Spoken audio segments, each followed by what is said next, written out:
Good evening, everyone. If you were here a few minutes ago, you heard me say that Board of Trustees has been in executive session earlier this evening, so we were taking a little quick break to stretch our legs before kicking off the regularly scheduled board meeting. But it is now 7:05 p.m. and the executive session's been concluded, so we are back in open session as the Board of Trustees. Just to make sure that all the trustees found their way back to their laptops. Macy, would you please call the roll? All right. Trustee Apt. Here. Trustee Danforth. Here. Trustee Coombs Ismail. Here. Mayor Larson. Here. Mayor Pro Tem Baumhover. Baumhover, excuse me. You're good. Here. Trustee Taylor. Here. Trustee Corvallin. Here. All right. Thank you all for joining us. We have 4 items on the consent agenda this evening: the warrants, the minutes, and 2 of our leases. If anyone has any, board members have any questions or comments on the consent agenda, or if someone would like to make a motion. I move adoption of the consent agenda. Second. I second. Motion from Alan, a second from Jonathan. Definitely Macy. not, but that's okay. Oh, that wasn't you? Oh. That was Eric. Sorry. Trustee Oh, Coombs. that was Eric. Oh, man, I am off to a good start tonight. Second from Trustee Coombs Ismail.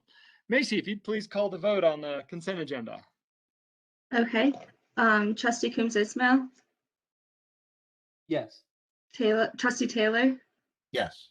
Trustee Apt. Yes. Trustee Danforth. Yes.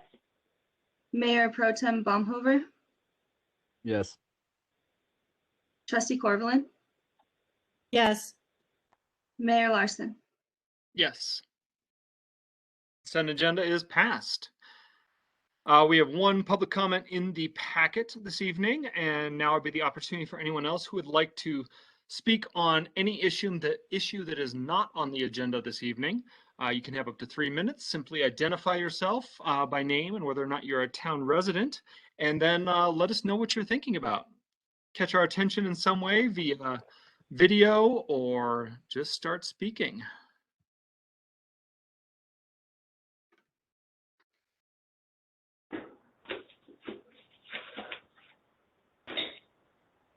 And I do see we have several call-in users.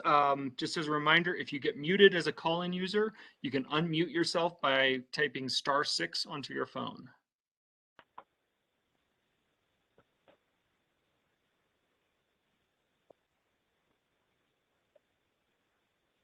Am not seeing anything. Nope, that was not one. Not seeing or hearing anything. We will move into our first informational item of this evening. Actually, our only informational item of this evening, which is an update on Tungsten Village. Miranda, I think you're going to start us off on this and hand it off.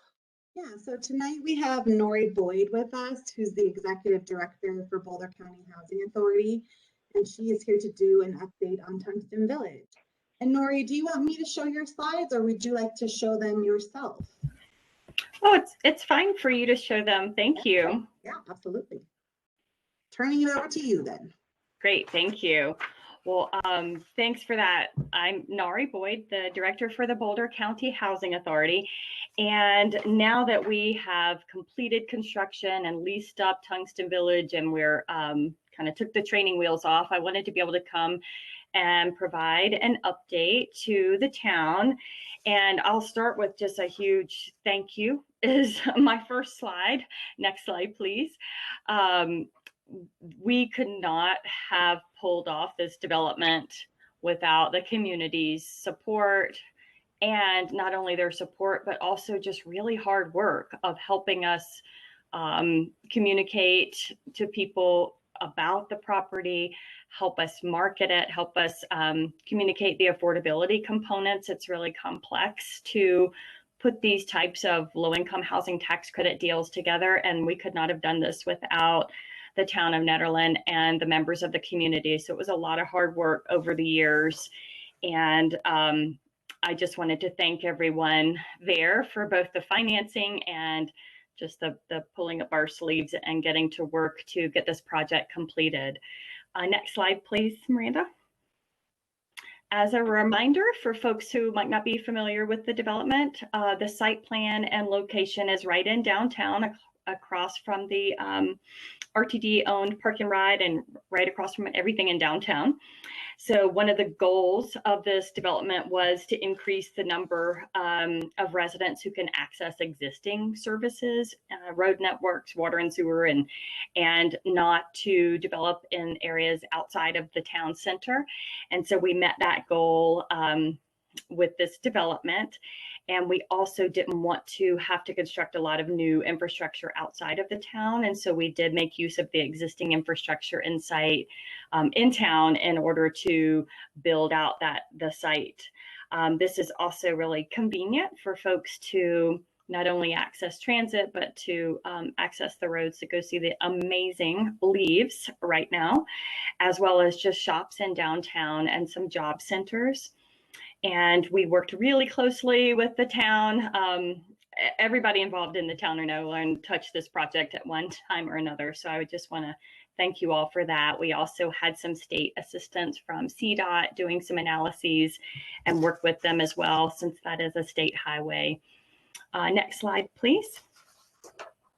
I think some of the questions that we've gotten over the just over the months is, did the development pay its fair share? Because nonprofits and low-income housing developments are exempt from state and local taxes. It's just part of the public benefit law that in exchange for providing that public benefit, affordable housing and schools and things like that are tax exempt. And so we did want to make good on that commitment to the town to pay our fair share of fees. And so this is just an overview of the fees that were paid for either permit processing or zoning and entitlements. Some of these fees were paid to Excel or to CDOT, but these are the town and fees that were required to actually complete the development as part of this deal. Next slide, please. Another thing that's unique about this development is it is 100% affordable, and Boulder County Housing Authority financed the development with low-income housing tax credits. And those are competitively awarded through the Colorado Housing Finance Authority. And once we're awarded those tax credits, we then sell them to an investor. And in this case, you'll see we have a First Bank as our lender, just a regular construction loan. And then Enterprise Housing Credit Investments was the tax credit investor. So they bought the tax credits in exchange for the reduction on their taxes. And we also had a grant from the Colorado Division of Housing for this project, as well as Boulder County funding. The Worthy Cause funds are that was a taxpayer approved ballot measure. And so we applied for Worthy Cause funds and were awarded that for Tungsten Village. And then Boulder County Housing Authority purchased the land and put in some funding in order to make the project pencil out. And what we've shown is the construction phase is like $9.5 million. And then the equity investor comes in with that big $5 million and pays down the construction loan into a low interest permanent loan. And so that's sort of the concept of you're trading debt for tax credits. And that's the way that we're able to create affordability. We reduce the rents below market rate, and we don't have a big mortgage payment every month. And instead we're trading that for equity, which is allows the project to be low income. Next slide, please. The other thing that we wanted to do was just let you know that it was even through COVID and supply impacts and trying to figure out what we were getting how we were going to continue construction with COVID-19, which we all thought was just going to last for a month or two. It lasted for the entire duration of construction. And so despite that, the team was really wonderful and the town staff were very cooperative, and we were able to stay on our construction schedule and also lease up ahead of schedule. And so this just gives you an idea of the lease up for the project. And we were also able to, thanks to the community, lease up to 11 applicants in the specific peak-to-peak area. That did include some folks from Gilpin County. We also had people coming from that aren't included in that number, Estes Park, some from Boulder, some from, I mean, really all over the county. But there were also some folks who were returning to Nederland, which was interesting, that had lived there and got priced out and then returned. But this was just the basic data of, we had 11 qualified applications specifically from that peak to peak, and that's due to a lot of peak to peak outreach as well.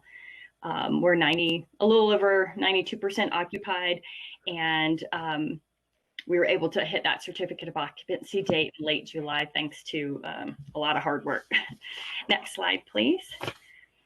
I wanted to be able to highlight a few of the sustainability features, both in the units as well as in the site design, because this was another one of the town goals, as well as Boulder County Housing Authority's goals and the community goals, was to really tread lightly, even though this is a multifamily development. And so we did use the kind of keeping clean indoor air quality and a tight building envelope were some of our goals. And we did that through natural materials, materials that don't off gas in the units, because the more you make it a tight building, the more you're trapping indoor air. And we wanted to be sure that we weren't using products with formaldehyde or things that off gas. And so ceiling fans and bike storage, things like that were some of the additional features in addition to the Energy Star. Next slide, please. And on the exterior, we carried through with those sustainability goals as well, and developed an all electric building. That was a little pricier up front, and I was concerned about it, but it's amazing how well it's performing already. And so I think it was the right call, especially when we were able to marry up the solar in addition to the tight building envelope and going all electric. The recycling efforts during construction were impressive, and we wanted to keep that as part of the construction and then ongoing operations.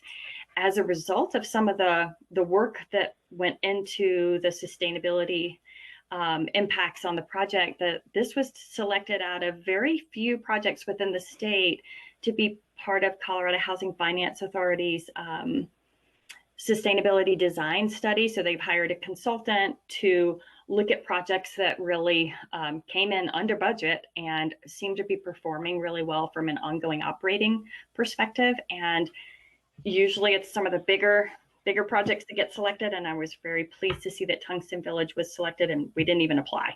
So that was good news. Next slide, please.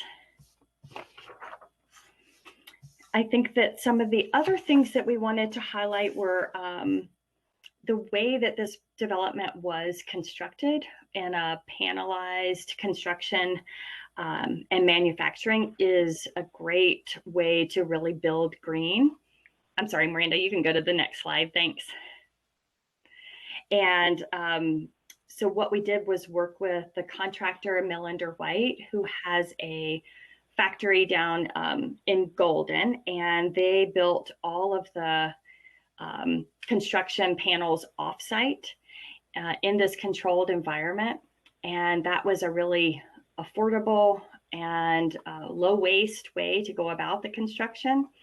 And it also was able to reduce the amount of kind of the waste on site. It also kept folks safe because they were building in a controlled environment rather than out in the cold up in Nederland.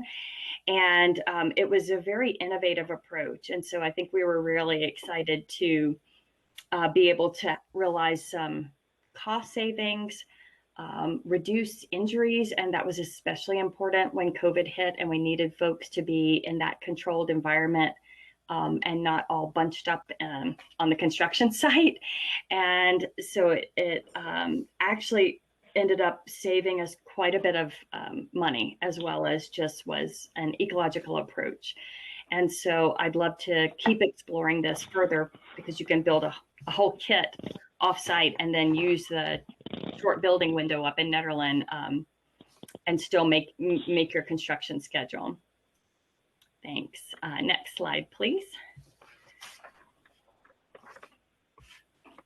To panelize this development, it was a lot of work up front between the architect and contractor doing a 3D, they call it building imaging. It's like an AutoCAD program. And they build the each wall and each penetration through the different mechanical systems. And so they kind of find the conflicts ahead of time. And that allows them to really hone in on what that panelized system is going to be and reduce waste so that they aren't cutting multiple pieces of lumber and having engineered products built into the design. So it was a nice way to go about it. Next slide, please.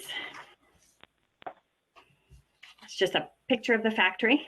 We were able to reduce kind of the timing and the framing by about 25%, which resulted in some of the savings that we have. Sorry, my dog is really barking. Next slide, please. I wanted to give you a little bit of detail on the lease up information because we made some commitments to this community to really serve very low income households. And we did that by combining the low income housing tax credits with the housing authority's vouchers, of which we had 6. And then we also paired that with 6 additional housing choice vouchers. And so that enabled us to target folks who can't afford to spend more than 1/3 of their income on rent. And if you go to the next slide, please. We had 26 homes, 12 of them had a voucher. And the breakdown is that we ended up with 6 households at 30% of the area median income. And I'll share a slide with you on the next slide that tells you exactly what that is. 2 households at 40% area median income, 9 at 50%, and 9 at 60% AMI. You can go to the next slide, please, Miranda. And so this is what that translates into when you have 30% area median income, then a 1-person household not earning more than $24,000 up to a 3-person household at roughly $30,000. And so that's quite a deep income targeting and something that was part of one of our guiding principles throughout the development. And then we also have 2- and 3-bedroom units. A lot of times those 3-bedroom units, even if there's a single head of household earner, they're still around 60 to 50% area median income typically. And so we were able to have some of those 3-bedroom households also have the vouchers as well. Thank you. Next slide, please. The project was nominated for an Eagle Award. This is another honor for Town of Ned and for BCHA because these are really hard to come by. And so the Eagle Award is one of Colorado's top awards for affordable and sustainable housing. Next slide, please. Again, just wanted to thank you and take any questions that you might have. And just without the community and the town's support and really being involved in this development, it would never have been as successful as it is. And I think that we want that continued partnership as well as we go forward and owning and operating this property. And as we look to a lot of the renovation work that we have planned for the existing portfolio that BCHA owns in Nederland. So thank you for the opportunity to provide an update. And if you have any questions, I'll be happy to respond. Thank you, Nori. That was great information. Yeah, it answers a lot of the questions I know we've gotten about who's in there and things like that. So, I mean, it's incredible to see that project come together, and thank you so much. Thank you, Mayor. Trustees have questions for Nori? But this Yes. student, Oh, go ahead. Go Or ahead. Julian. No, you go first. Okay, I was just going to ask two. I was going to make one statement and ask a question, Nori. When you were explaining the financing, there was a little bell that went off in the back of my head because part of it, I don't understand financing very well. It was starting to sound like maybe this would eventually be privately owned, but that's not true, is it? Would this eventually be privately owned? It will not. Okay. So it is going to be part of applying for low-income housing tax credits is we're awarded the credits, and then Boulder County Housing Authority maintains an interest in the project for its compliance period. And there's also, so typically 10 years, the investor is in the deal, then they've made their, gotten their financial objectives. And at the end of that compliance period, Boulder County Housing Authority has the right of first refusal to purchase the property at the end of that period. And that's the point where you're going back and reinvesting in the development, giving it a makeover, and ensuring that you're financing it for the long term. And then there's also a 40-year affordability covenant that comes with those low-income housing tax credit developments that keeps them affordable for the long term. But technically, it's a public-private partnership right now. It's not publicly owned. It is a limited partnership. Okay. Very fine. Thank you very much. And I was just going to note that this has been very informative for me. I know that I personally have spread falsehoods accidentally about Tungsten Village. I apologized the next day, and so I don't think I did too much damage. But I went into Tungsten Village to visit someone, and I've got to say that is just a lovely, lovely set of apartments. I was very impressed. I appreciate Thank you very that. I much. appreciate hearing that. Jonathan, you had something? Yeah, I guess I have a couple questions I didn't see necessarily addressed, which one of the main concerns of this community with this development being built is what's the ratio to existing local residents to residents that were on the wait list for Boulder County affordable housing currently in Tungsten Village? That would be the first question. So 11 of 26, as this answering your question, 11 of 26 were from the Peak to Peak area. Whether they were in town versus technically outside of the town border, I don't know. I'm not even sure if we tracked that, because we did track addresses and people shared if they wished. And so the wait list is technically, we're not really holding much of a wait list. We keep an interest list so that the minute that somebody vacates, we're going back to that interest list and marketing the property.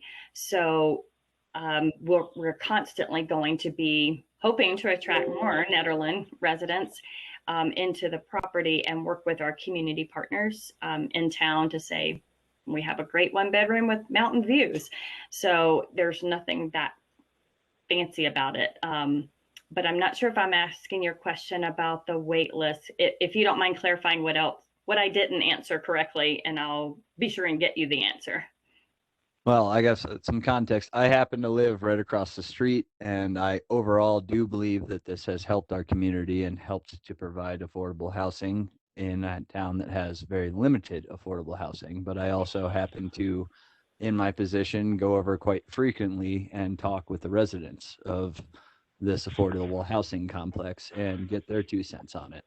I know that you had at least 4 families that, as soon as they were done with one Nederland winter, put themselves back on the wait list and moved back into whatever they could find, because they had simply moved up here because they had affordable housing, not necessarily wanting to be a part of the community. And after dealing with our winds, our less than desirable winter conditions, decided that affordable housing was not necessarily on par with personal sanity.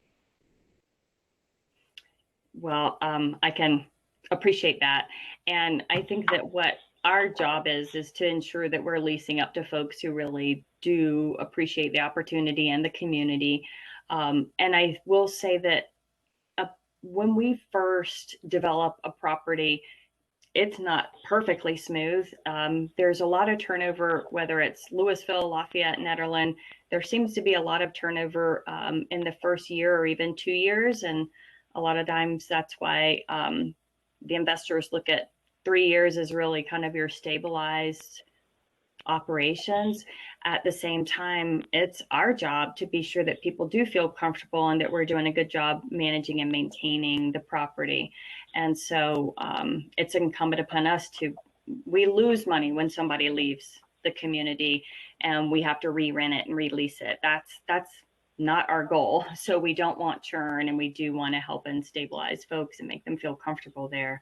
So that is on us. And if there's more that we can do to make people feel comfortable and want to stay there and do a better job of being property managers and maintenance staff, then that's what we want to do. We had a brutal winter as well, I'll say. We could hardly keep up with the snow removal on all of our properties. And so I don't know what this year is going to hold, but we've hired 2 additional maintenance or snow removal contractors to help, because we got slammed last year, and that was an eye-opener for all of us. So we want to make it feel like you're not snowed into your place and can get out and about. Appreciate that. My second question is for all of the slides on sustainability and sustainable building, which I do appreciate, and I am from the field of construction, so I do understand that. I couldn't help but notice and walk over to the landscaping foreman when you were pulling out all of the landscaping plants that had died on the western end of the property and replacing them with the exact same species, the exact same plant, which is known not to survive at these altitudes. And being a contractor who originally started with the landscaping business, I started a conversation with the landscaper, who informed me that he had informed his boss that these would simply not survive and had requested that aspens be planted. He was denied that request, and Boulder County chose to plant the same exact plants that had died that lack irrigation, and even the limited irrigation is a strain on town of Nederland's water supply. For all the sustainability put into the building, what aspects and what avenues are available for the town of Nederland DOT and the citizens to help Boulder County to understand what outdoor landscaping can actually survive in the area? And considering that your contracted sub had already went to his boss and was unhappy that day to be ripping up plants and planting the same exact plants, I am curious to the actual commitment to sustainability that Boulder County is actually putting into the outdoor landscaping of this building. Sure, that's great. Great point. So we did have a landscape design that was submitted to the town, and we definitely listened to the town staff's recommendations on what works and what doesn't work. At one point, we even had a low fence along that line rather than the plants, and were advised that the fence wouldn't fit well with both the wind loads as well as there were some utilities underground that the fence would impede. And so, or I'm forgetting the word, the foundation for the post for the fence wouldn't work. And so we did work quite a bit with town staff on that landscape plan before it was approved, and swapped out quite a bit of landscaping at that time. The reason that we just replaced those some sort of junipers was that the project was under warranty, and so their job was to take out dead plants that didn't survive, even though we do have to irrigate for the first 3 years in order to get them established. They took them out and put back exactly what was in kind. So if there's something that we should be switching, then I certainly have no problem doing that, but it wasn't because we didn't have input from the town up front in that landscape design. But we want to get it right. We don't want to waste plants or water. Suggest then you listen to your landscape contractor, who by my conversation with him had suggested you put in aspens. And he pointed to the fact that it is located next to aspen groves. And so while I appreciate your responses, I simply disagree, because to put it before a town and not listen to your professional landscape contractor who, based upon my conversations, and I called his boss when he gave me that number, said that this is just what Boulder County told us to do. It's under warranty. They don't care. It's not going to survive. And even while putting them in, agreed 100% it would not survive. So I might be the official curmudgeon of this board to call out minor idiosyncrasies, but to me, that's a major thing if you're coming to us with a presentation of we did all this sustainability, but you are actively taking out plants that died, not listening to the suggestions of your landscape contractor, and putting back in the same thing simply because it's under warranty. That shows me that you have a fiscal commitment, not a sustainability commitment. So I appreciate it, but I would like to say that when those plants die again, because they will, you put in aspens, as was suggested by the town of Nederland citizens, I believe more than once by the previous board I was not a part of. And also, I happen to know, suggested by the landscape contractor, you all contracted for that landscape. So thank you. I don't mean to be an a-hole, but I do proudly accept my position as being the official curmudgeon of this board. And I thought that was my job. Dueling curmudgeons coming soon to a Nederland Board of Trustees meeting near you. Any other trustees have questions for Nori? I know we do have one comment from our fire marshal here I wanted to get to, but any other questions first for the board for Nori? I don't have a question. I just want to say thank you for the great asset you added to our community and something that we badly needed, and well done. Thank you. Agreed. Rick, you had some additional input you wanted to share. Yeah, this is Rick Henriksen. Just a couple of things real quick. So first off, really appreciated that the county worked with us, and we got a elevator in there big enough that our ambulance cot can fit in there well when we do need that. Also, they helped upgrade the hydrants around the building there, which helps that whole section of town out. So that was great. The other thing is that I checked records today, and in the about 13 months that it's been opened, we've had 9 calls there, all for medical assists of one sort or another, which is fewer than we expected. We'd kind of guesstimated around 1 a month, so we're a little below that. So that's not a significant impact on us, but it is an impact, but it's not huge. So all in all, not a problem for us at all. So that's all. Thanks, Rick. Thank you. And again, Nari, thank you so much. Thank you to everyone at BHCA and for bringing this project to town. It was great working with you guys, and we look forward to continuing to do so. Thank you. I appreciate the opportunity. Y'all have a good evening. You too. Have a good one. Go walk that dog. Hey, Chris, can I make a comment? Sorry, who is that? This is Dennis Whalen. Dennis. Sure. Chair of our, yeah. Yeah, I just wanted to toot our horn for a second. With Peak to Peak Housing and Human Services and the Nederland Food Pantry, we work closely with Boulder County to get the community support, and with Nori. And we also work to identify and help a lot of the local folks qualify for Tungsten Village. And thanks, thank you Nori. for that. Yeah, thanks, Nori, for the presentation. I will toot Dennis Whalen's horn all day long. I really appreciate it. You should get a nameplate on the units for all the work. Thank you. The Whalen Suite. Yes. All right. Thank you, guys. Thank you so much. We are moving ahead to our first action item this evening. And because this action item is a liquor licensing, we get to convene the Nederland Liquor Board. So I've got a little script here to read, so give me a moment. We will now open the hearing on the application for the issuance of a new liquor license premises for Decent Bagels, 95 for East 1st Street, Nederland, Colorado, sought by the Decent Market LLC. Now, remind board members of the boards of trustees that when determining a liquor license the liquor license authority, in order to determine a liquor license, should consider, among other matters, namely the reasonable requirements of the neighborhood, and we should speak to and ask questions with regards to that in our discussions.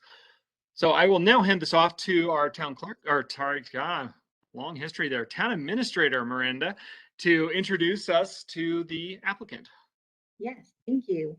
So tonight before you is the liquor license hearing for Decent Market LLC. They will be doing business as Decent Bagel. They are currently seeking a liquor license from the town of Nederland as well as the state of Colorado, a hotel and restaurant city license. The plan is to operate out of 95 East 1st Street. So in looking at the evaluating criteria, I note that Decent Market LLC or Decent Bagel will be in the central business district. This is where the majority of the businesses are that already serve food and alcohol, while currently Kathmandu, their kind of temporary site, operates out of here, and there is not a liquor license. It is within kind of the realm of that neighborhood to have liquor licenses. The property is owned by Nederland Central Business District Redevelopment LLC, and Decent Market LLC does have an active lease with them. The property is in compliance with all zoning laws. And when it comes to schools, you need to make sure that it's at least over 500 feet from the closest school. That closest child facility is Wild Bear, and the business is over 650 feet. We've talked with town staff and the fire department. There are no concerns about this being used as an establishment that would have a liquor license. I'd like to go ahead and invite Audrey and Mike Gebhardt, who are the owners of Decent Market LLC, to share a little about themselves. Hello, sorry. My name's Austin Gimmel. I'm also representing Mike and Audrey for Decent Bagel. If you don't mind, I'd like to give just a really brief opening statement about their concept that they're introducing to Nederland, and then happy to walk through their operation with them a little bit, and then free to open it to the board for questions. Whatever's the easiest procedure as the board would like. Yeah, that'd be great if you wanted to give that overview, and then we'll turn it back over to Mayor Larson to do board questions. Great. So just as a quick introduction, Decent Bagel is introducing a new take on date spots in the town of Nederland. Although Decent Bagel will be offering breakfast and lunch most days of the week, the owners, Mike and Audrey, will be also providing tasteful, modern cocktails with Sobre Mesa appetizers on the weekends for locals and visitors to enjoy after a day of hiking and skiing. Overall, this new dining opportunity only seeks to bolster the morals and welfare of the neighborhood by forming a strong connection to the community and becoming a staple for all to frequent. As we have a couple neighborhood witnesses here today to testify, as well as a letter of support, residents and business owners are excited about being able to partake in this unique dining experience. Lastly, Decent Bagel will not have any issues abiding by the liquor regulations for the town and state, given Ms. Gephardt's prior experience working in the hospitality industry. As Ms. Gebhardt will explain, she will ensure her staff are adequately trained to monitor and regulate the establishment's alcohol service. Decent Bagel's first priority in using this license is to maintain compliance with the Liquor and Municipal Code.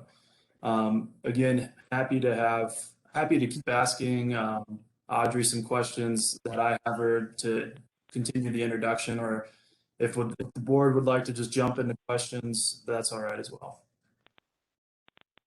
Thank you, Austin. I would just open up Audrey and Mike.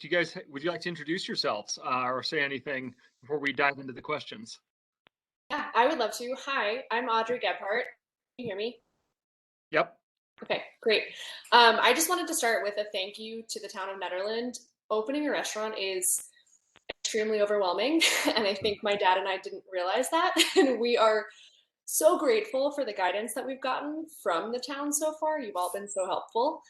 And we are just so excited to create another gathering spot in the community. That's kind of the whole idea behind this. I live in Rollinsville, but I'm in Nederland every day, and my partner and I kind of came up with this concept out of necessity. We're just looking for more options. We don't always want to drive down to Boulder to go for a date, and we're kind of excited to create another family-friendly, nice date night spot that you can come to. So the concept is that through the weekend, we will be doing this concept called Sober Mesa, which is basically going to be Mediterranean tapas, small plates, some kind of food options that we're not really seeing a lot of in Nederland yet, along with some nice upscale cocktails and sangrias and kind of casual spot alongside our bagel shop during the week. Thanks. I'll jump in. My name is Mike Gebhardt. I'm Audrey's dad.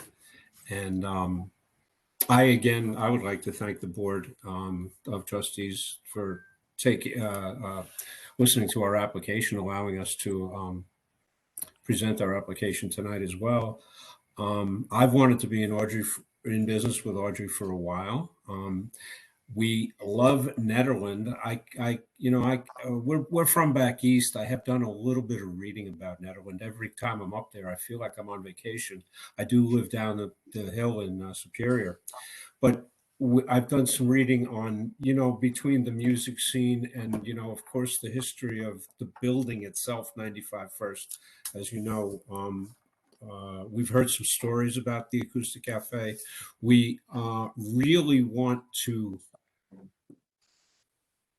be a part of the community. We love what the community has done. We think we can really add our taste to it, and we're just excited to be here tonight. We think we can do a really good job and be woven into the fabric of the community. So that's what I got. Thank you, Aubrey. Thank you, Mike. Someday I'll share with you my stories of the Acoustic Cafe. And everybody has some. Before, I just want to say, one more little bit of script here is before we open up this question is that on the issue of proving that there's a need and desire of the adult inhabitants of the neighborhood for modification of the liquor license premises, the neighborhood in this case was determined to be the boundaries of the town of Nederland. Does anyone present here object to the boundaries of the neighborhood being set as the entire town? Not, we'll continue with the public hearing. And I would really much like to just throw this open to trustees to ask you guys any questions before we go to public comment. I know I've really appreciated meeting you guys at the farmers markets over the last couple of weekends and having your bagels for breakfast every morning, but didn't realize didn't realize liquor license was going to be part of that, but excited to welcome you to the town. And I will throw this open beginning with Trustee Apt, if you have any questions for the applicants. I don't. All right, Trustee Danforth.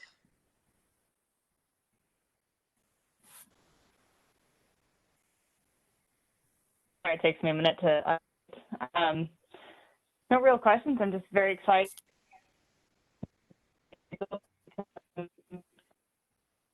I think I've only got one left from the farmer's market, so I'm just ready for you guys to open up so I can keep that steady flow of bagels in my life. Trustee Coombs Ismail. I haven't had the pleasure of eating your bagels yet, but I'm excited to do so. I only have two questions: Montreal or New York, and steamed or boiled? New York and boiled. Perfect. Just what I was hoping to hear. Trustee Taylor. No question. The application seemed entirely complete, and I'm kind of looking forward to an interesting cocktail.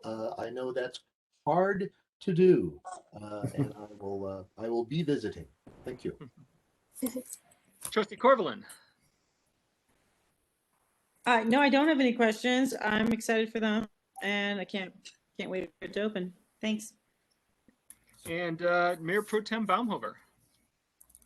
No questions. Hopefully, welcome to the struggle, strain, and stress of being a business owner in the town of Nederland. Thank you. All right, don't scare him off yet, Jonathan.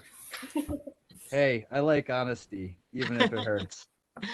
I would also like to throw this open. I know, Austin, you said you have some people here to speak, so I would like to throw this open to the general public. If anyone would like to speak either in favor or in opposition to this liquor license hearing. This would now be your chance. You'll have up to 3 minutes. As usual, identify yourself and whether you're a town resident or not, and somehow catch my eye or attention. I would like the floor for 3 minutes.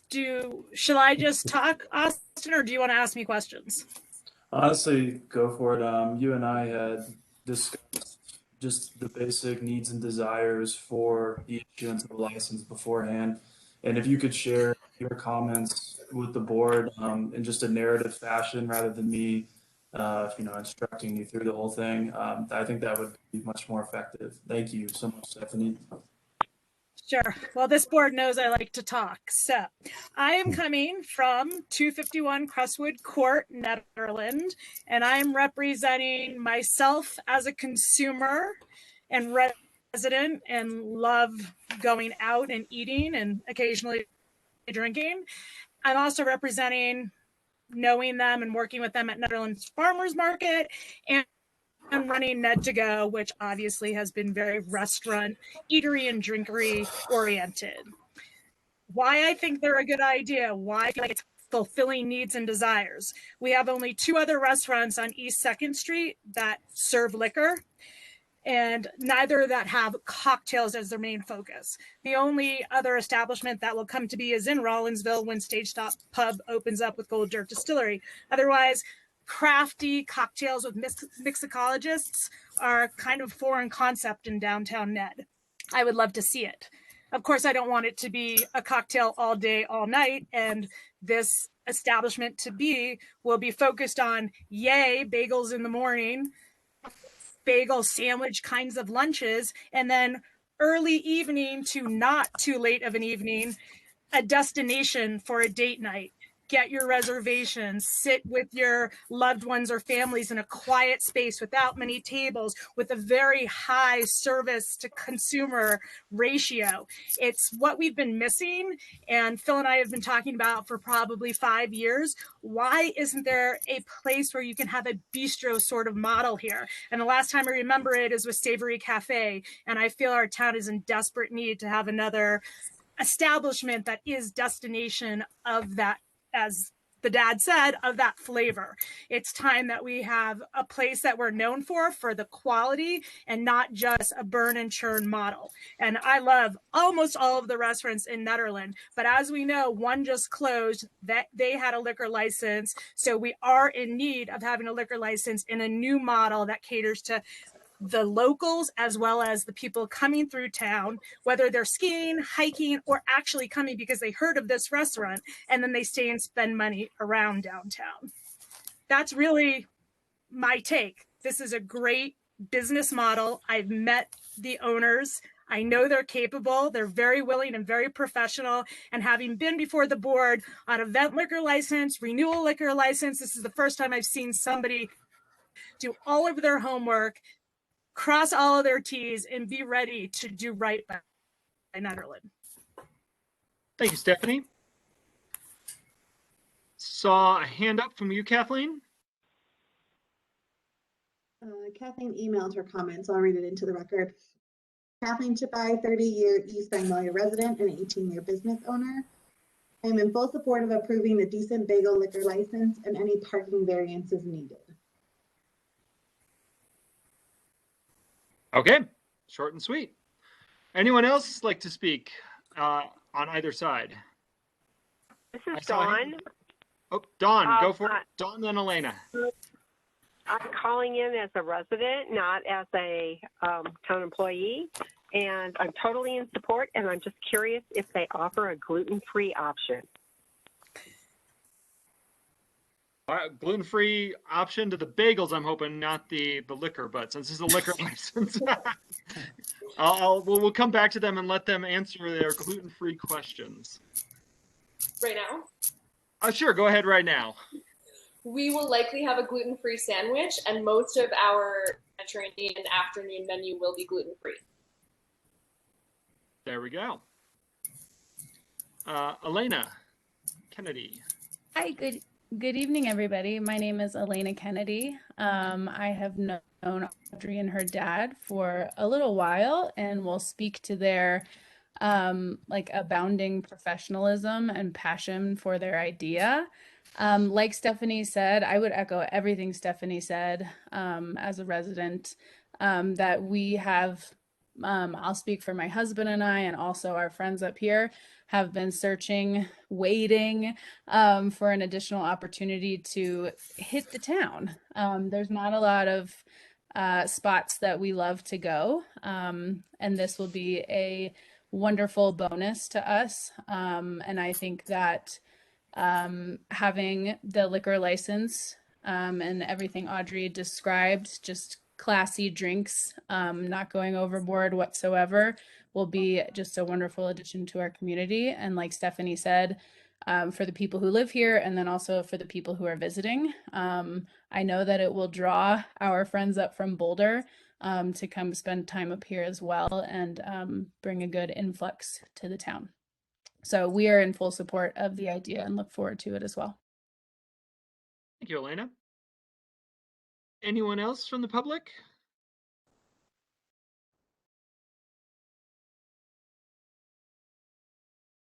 Oh, sorry, I was getting, is that, Kyle called in, is that a comment for now, or is that a comment for the next item, Miranda? That's for his next agenda item. Okay. All right, sorry, I was just trying to figure out if he was trying to get in to speak on this one or not. Okay. Anyone else from the public like to speak?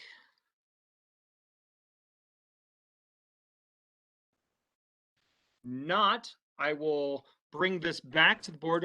Would the applicant like to make any final closing comments before we bring this to the board for discussion and motions? Motion? No, I'm okay. All right, then I will close this public hearing and bring it back to the board for any comments from trustees, or we have the two motions on the screen with the legal language. So I'll throw this open to the Board of Trustees.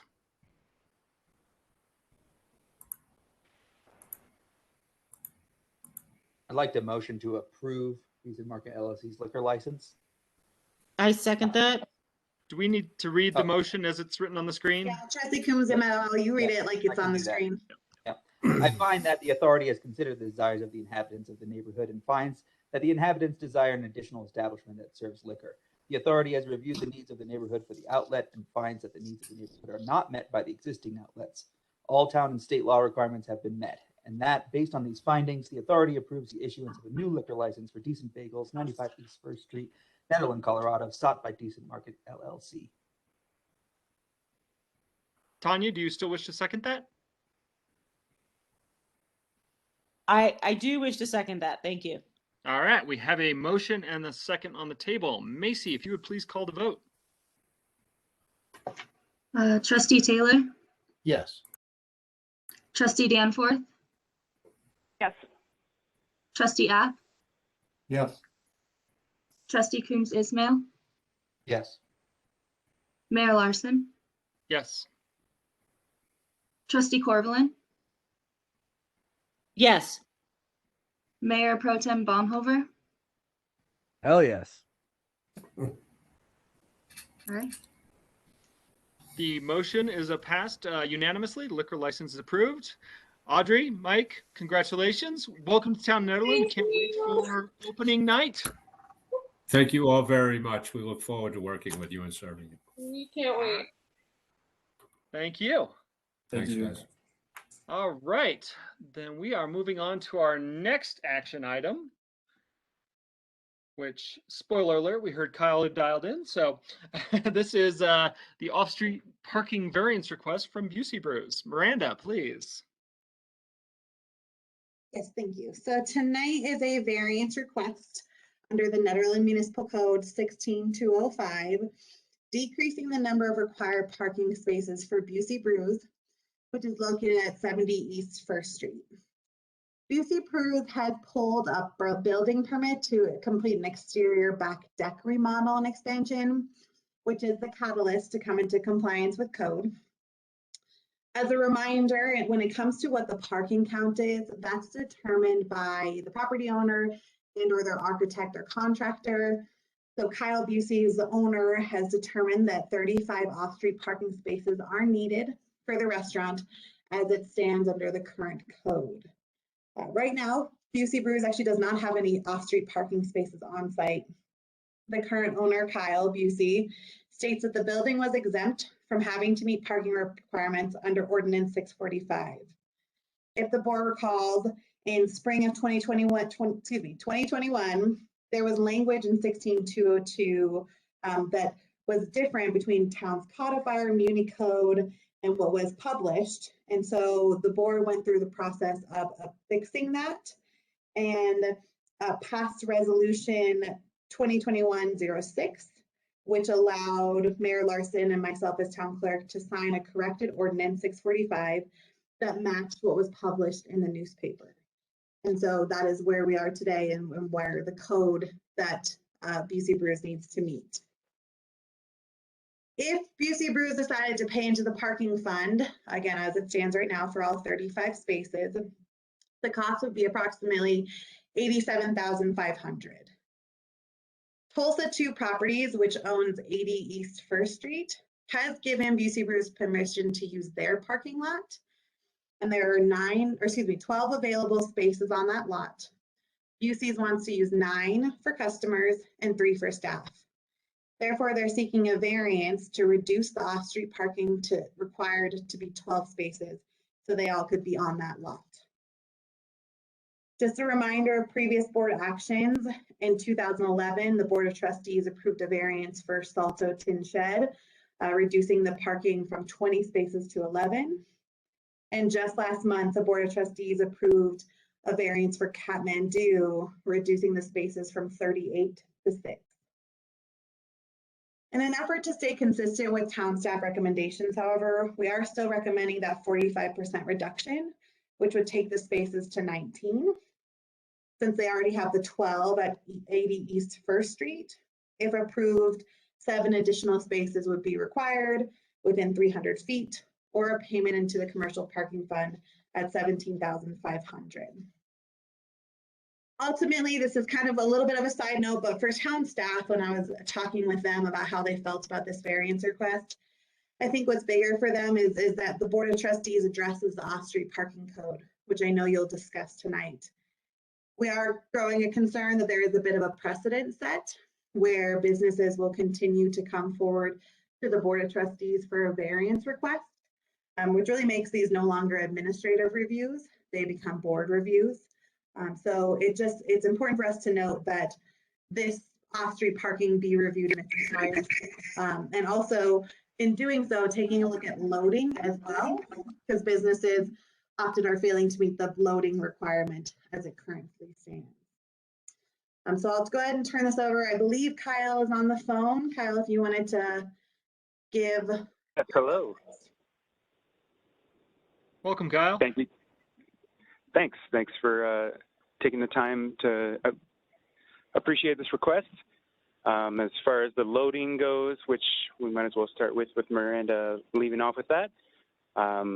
Nothing's going to change. We still have off-street loading zone that's underneath our building, and that's not going to change with the expansion at all.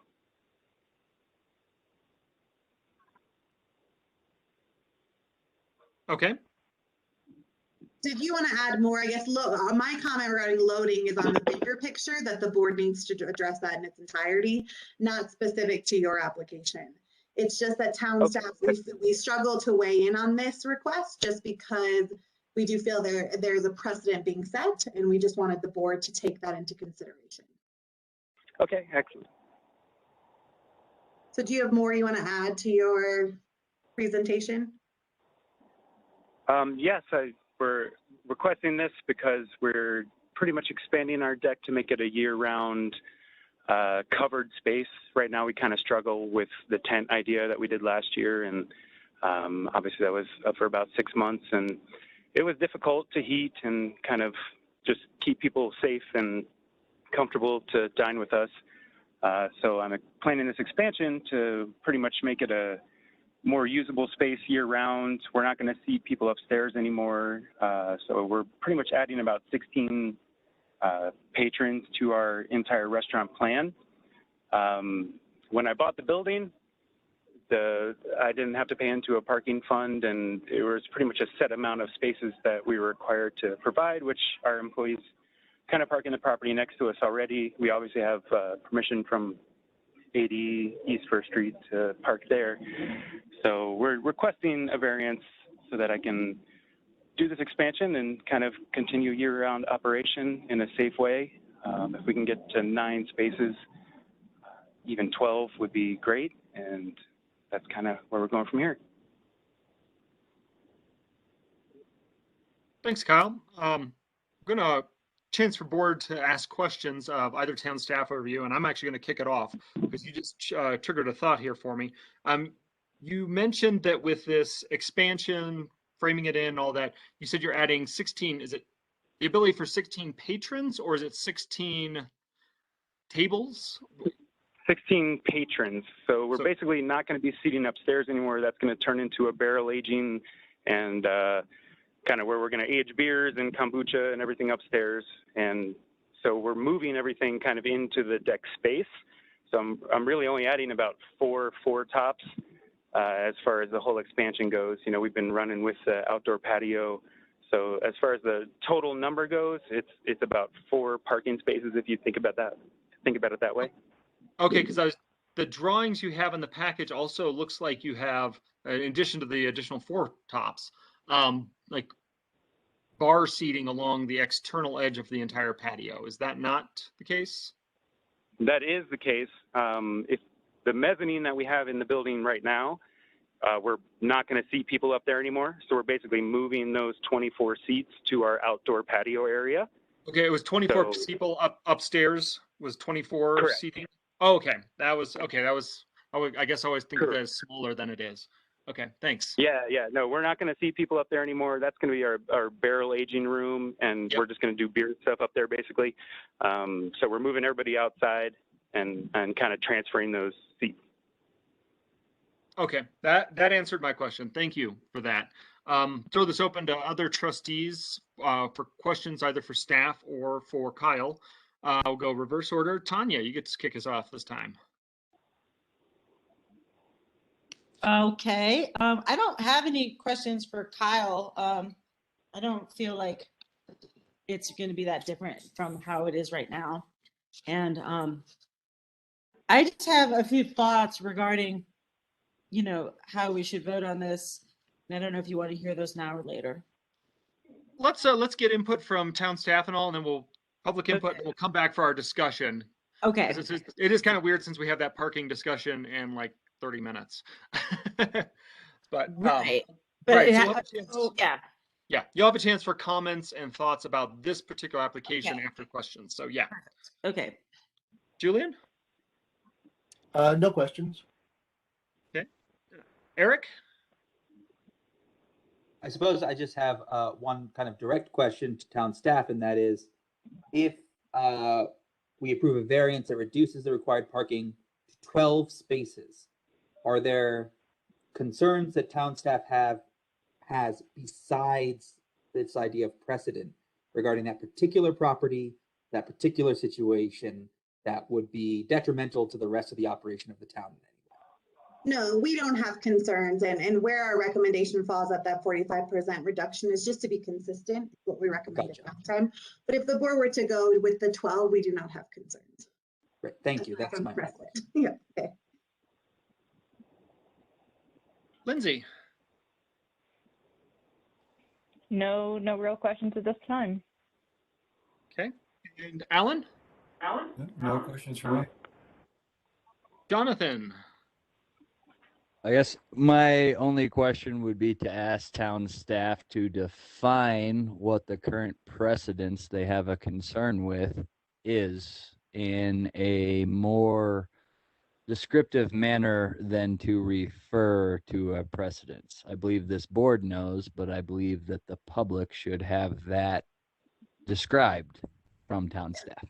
Absolutely. I think our biggest concern is this no longer is an administrative decision. And so typically we would handle these administratively using the code itself to guide what the count is.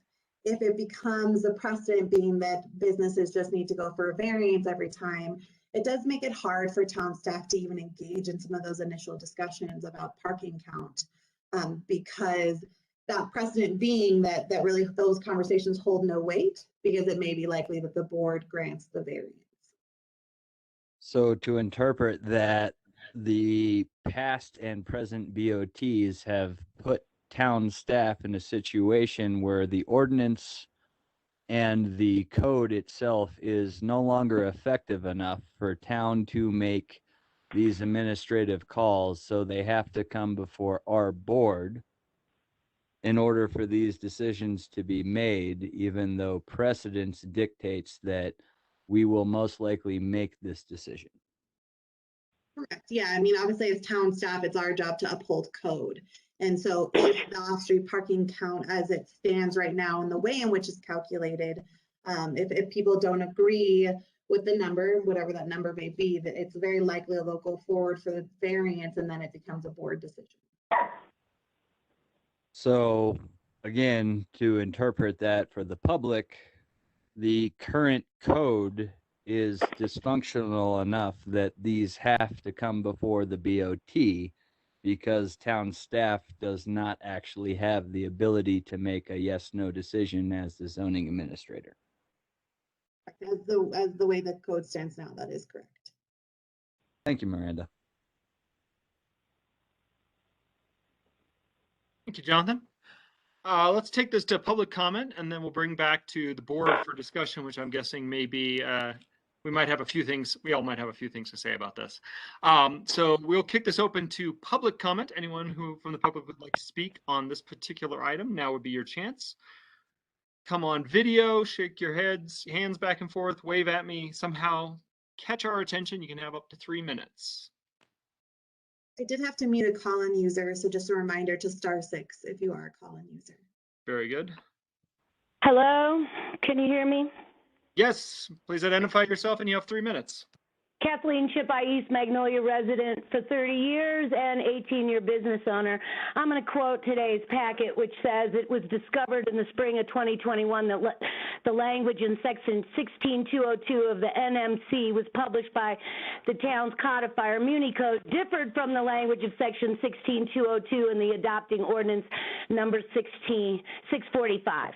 The signed, and now I'm not quoting, the signed and stamped ordinance 645 in Town Hall through the spring of 2021 dissolved section 16202 in the parking fund and exempted the CBD from parking requirements as all previous parking ordinances had in the town's history since the code allows for no setbacks on buildings on CBD buildings.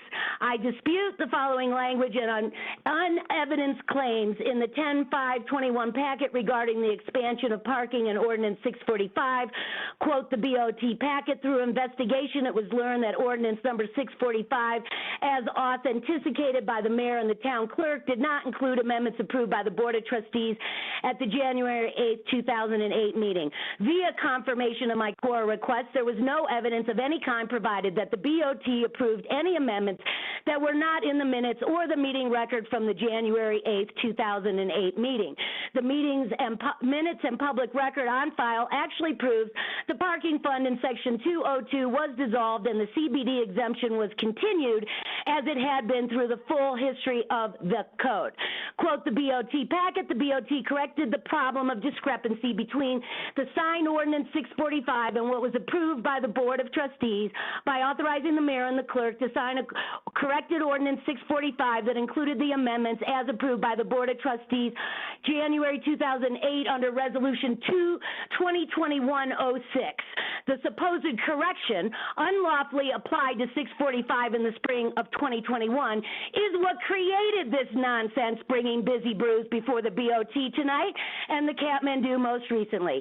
And the BOT unlawfully changed more than just the language in 16202 when they unlawfully were bullied by the town attorney Miranda and Karen to change the language in ordinance 645 and created an unfixable problem, unfair and penalizing remedy that creates no new parking and hinders all CBD businesses. Resolutions have no enforcement authority or ability to go back into decades-old ordinance language to change it, even if the town calls it a correction, especially without documented evidence the minutes and the public record was inaccurate in any way. The legal way to change ordinance language is the BOT has to have public hearings and vote to pass new ordinance amending the old. Passing a resolution does not cut the mustard. And the supposed emergency language correction made in the resolution is the reason and cause that every single business like the Kathmandu and the Busy Brews now need to go ask forgiveness variances on providing space that does not and never existed. The unlawful BOT change in the language of Ordinance 645 in the spring of 2021 is the reason most, if not all, businesses will have to go through this nonsense in the future. And it was done unlawfully. Kathleen, your time is up. Thank you for your public comment. If it was, as usual, irrelevant and false. Any other members of the public? Mr. Mayor, disagree. Well, yeah, she misinterpreted and misrepresented the actions of this board, of town staff, and of previous boards. As She might have, but the merit of her frustrations are still to be considered by this board. Agreed. It was the facts that we have issues with. Frustration, I totally agree with the frustration she feels and the frustration we feel with the parking. Other members of the public like to speak on this?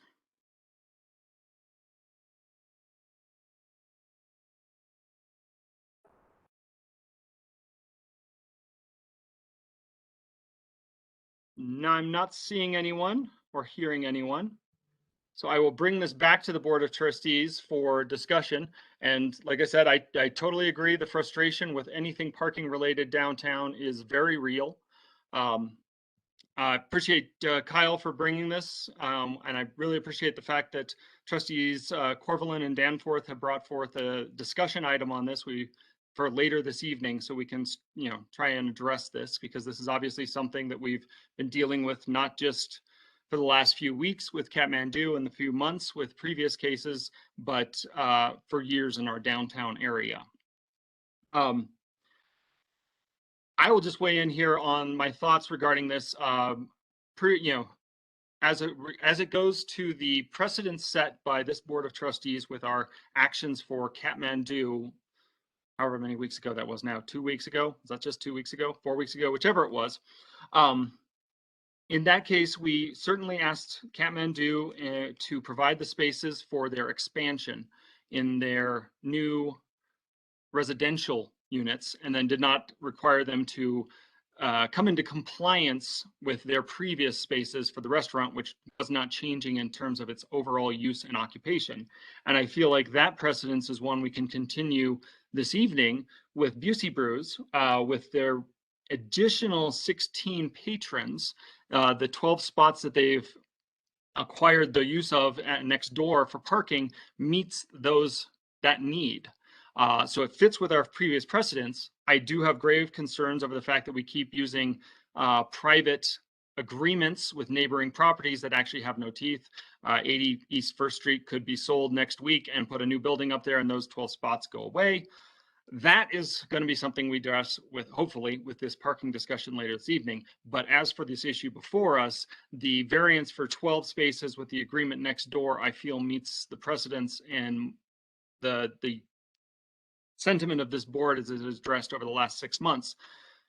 That said, I'd love to throw this open to the rest of the board, and I'll begin this time with Mayor Pro Tem Baumhofer. I appreciate your comments, and I fully agree that unfortunately this board as a decision-making body finds itself in a very unfortunate circumstance, whereas its codes and its ordinances are not actually functional enough to allow town staff, zoning administrators to make these calls out of public hearing, out of board sessions. And so as a result, we are spending our time as a board of trustees addressing these variance requests. I would also like to put out there that it is fairly evident that this town is at odds with its business community as a result of its current codes and ordinances. That does not spell to me a functional community. That does not reflect a town that recognizes that most of its tax revenue comes from its business owners and its businesses. And it reflects to me as a board member incompetence on the part of the Board of Trustees, not the town staff.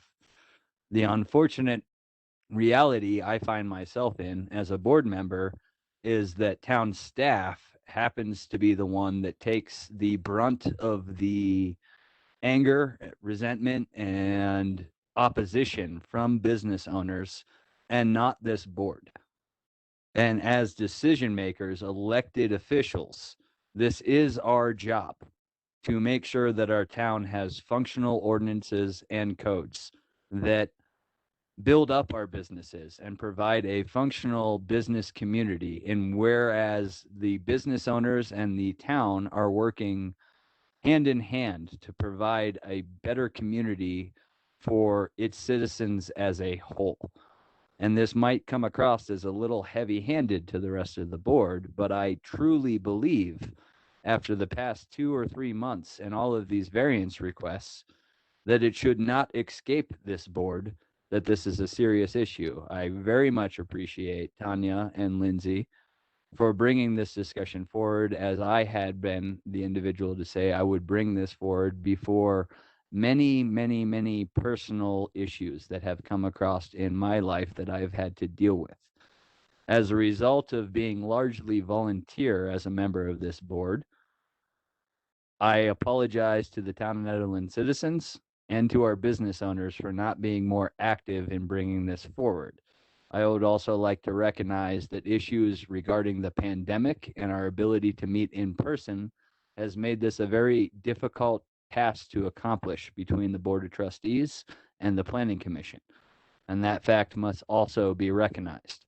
But I would ask the Board of Trustees to pass this variance tonight, allowing Busey Buse to continue their operation, continue to develop as a business that has shown, I think, without a doubt, that they have the best interest of this community and are well tapped in with their customers as well as this community to providing a much needed and appreciated service for the town of Nederland residents as well as by the members of this board. But I will take this opportunity to point out that our current codes, that our current ordinances are dysfunctional. And they leave this board with having to address variance requests instead of focusing on our task as a board of maintaining our infrastructure and maintaining what we have. That's my only comments for tonight. Thank you, Jonathan. Julian? I agree with Jonathan that I think we're all aware that we're needing to address the parking ordinances within Nederland. And thank you very much to Trustee Danforth and Trustee Corvallin for bringing forward this discussion item. And I'm very much looking forward to this because I myself have been thinking about this, and I too have not brought anything forward. And so I thank the two trustees who have. I agree with the mayor that I think we are not, I think that the board is generally not persuaded that the parking fund is helping us very much. And so I am I'm going to be all for approving this variance and looking forward to not ever having to do another variance again. Thank you, Julian. Tanya? I also want to approve this variance. And I think I'm just going to save all my comments for the next discussion in the interest of time. All right. Alan? I concur with what has been said and do support the variance. Okay. Lindsay? Yeah, I think, I'm in support of the variance, and I do think the majority of my comments will make more sense when we go into our general parking discussion and don't need to be brought up in relation to Busey Brews, but you know, I'm just glad that we're finally going to be talking about our parking, and hopefully we won't have to have another variance before us. Eric. Yep. I think we should approve this variance. I don't think they should pay anything into the parking fund. I think the variance should be approved for the number of parking spaces they have already had secured, and we should have this conversation in the next few minutes ASAP. In the next few minutes, almost quite literally. Yeah, I think a couple of things came up to my mind, but I will save those as after previous comments. I'll save those as well. Trustees, you see on the screen before you a suggested motion. Should anyone choose to make I would that like motion? to move to approve the variance for Busey Brews down to 12 parking spaces and no payment into the parking fund. I second that. Macy. All right, Mayor Larson, Yes. Trustee Coombs Ismail, Yes.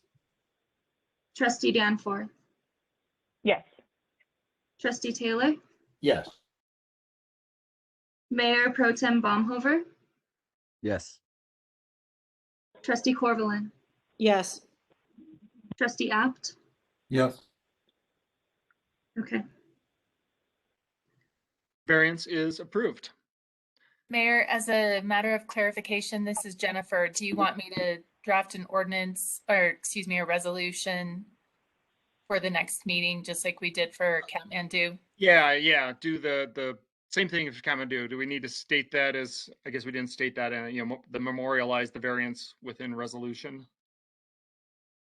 It wasn't in the motion, but if I have direction that that's what the Board of Trustees would like me to do, then I will do it.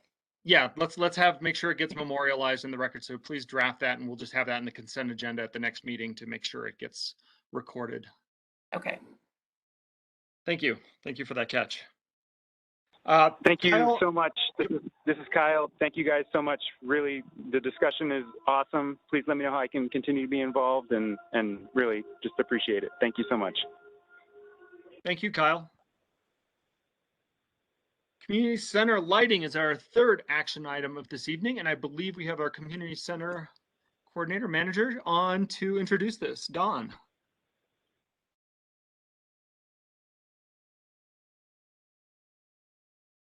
I know Dawn was concerned she might have phone issues. Dawn, are you there? I'm here. I got back in. Great, welcome. Let us know what this is about. Let me get down to the aim now that I am back on. I apologize for my issues here tonight. So, in the 2021 budget, we had $7,500 approved. This is the aim before you, is requesting that the $7,500 approved for improvements to the stone garage. They were allocated in the CIP, or capital improvement funds, for the community center. Because we no longer have a designated need for the stone garage at this moment, we are requesting that this $7,500 be moved from the CIP account to be used to cover the cost of needed lighting upgrades in the community room and the gymnasium at the community center, in addition to the $7,000 that we already have budgeted within our general budget. We will continue to pursue upgrades for the stone garage in the future, but at this time, while we determine a specific need, we feel that the need for lighting in the community center is a more urgent need. The current lighting is old fluorescent lighting. It's 15 years old. It's T5 fluorescent. And we would like to replace that with LED lighting, which will result in considerable energy savings for the community center. There's 40 units altogether. I met with one of the reps today to give us a bid with the company that we've used in the past to upgrade our fluorescent lighting from fluorescent to LED. And it looks like this estimated cost is going to be on target. He'll have me hard numbers by the end of the week. And there's currently 40 fixtures with up to 4 fluorescent bulbs in them each. Then the replacement would be high bay lighting, and there would be no bulbs in them whatsoever, and each fixture would be LED.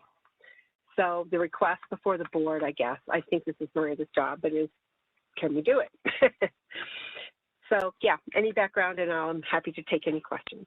And for clarification, this is coming before the board because we would like it documented in the minutes that you are approving the use of the 2021 CIP funds for this fluorescent lighting replacement. Right. Postponing the stone garage work. Right. To date uncertain. Okay.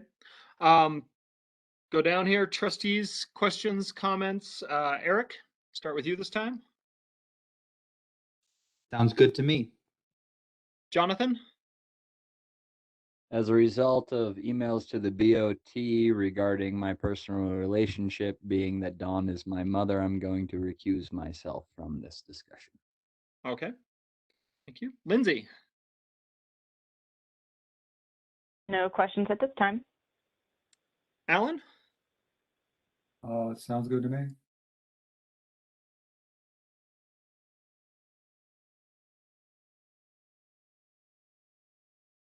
Do you have any questions, Alan? Oh, I'm sorry. Could you not hear me? I said No, it all. sorry.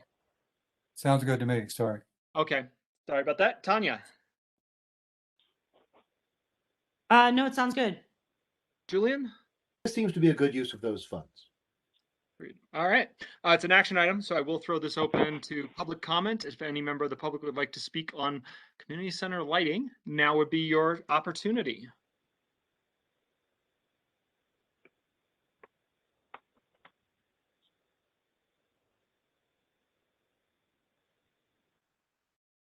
Not seeing or hearing anyone, I will bring it back to the board if any member of the board would like to make a motion. I'll move to approve using the $7,500 from the 2021 CIP funds to replace fluorescent lighting with LED at the community center. Do we have a second? Second, Alan. We have a motion and a second. Macy, please call the vote.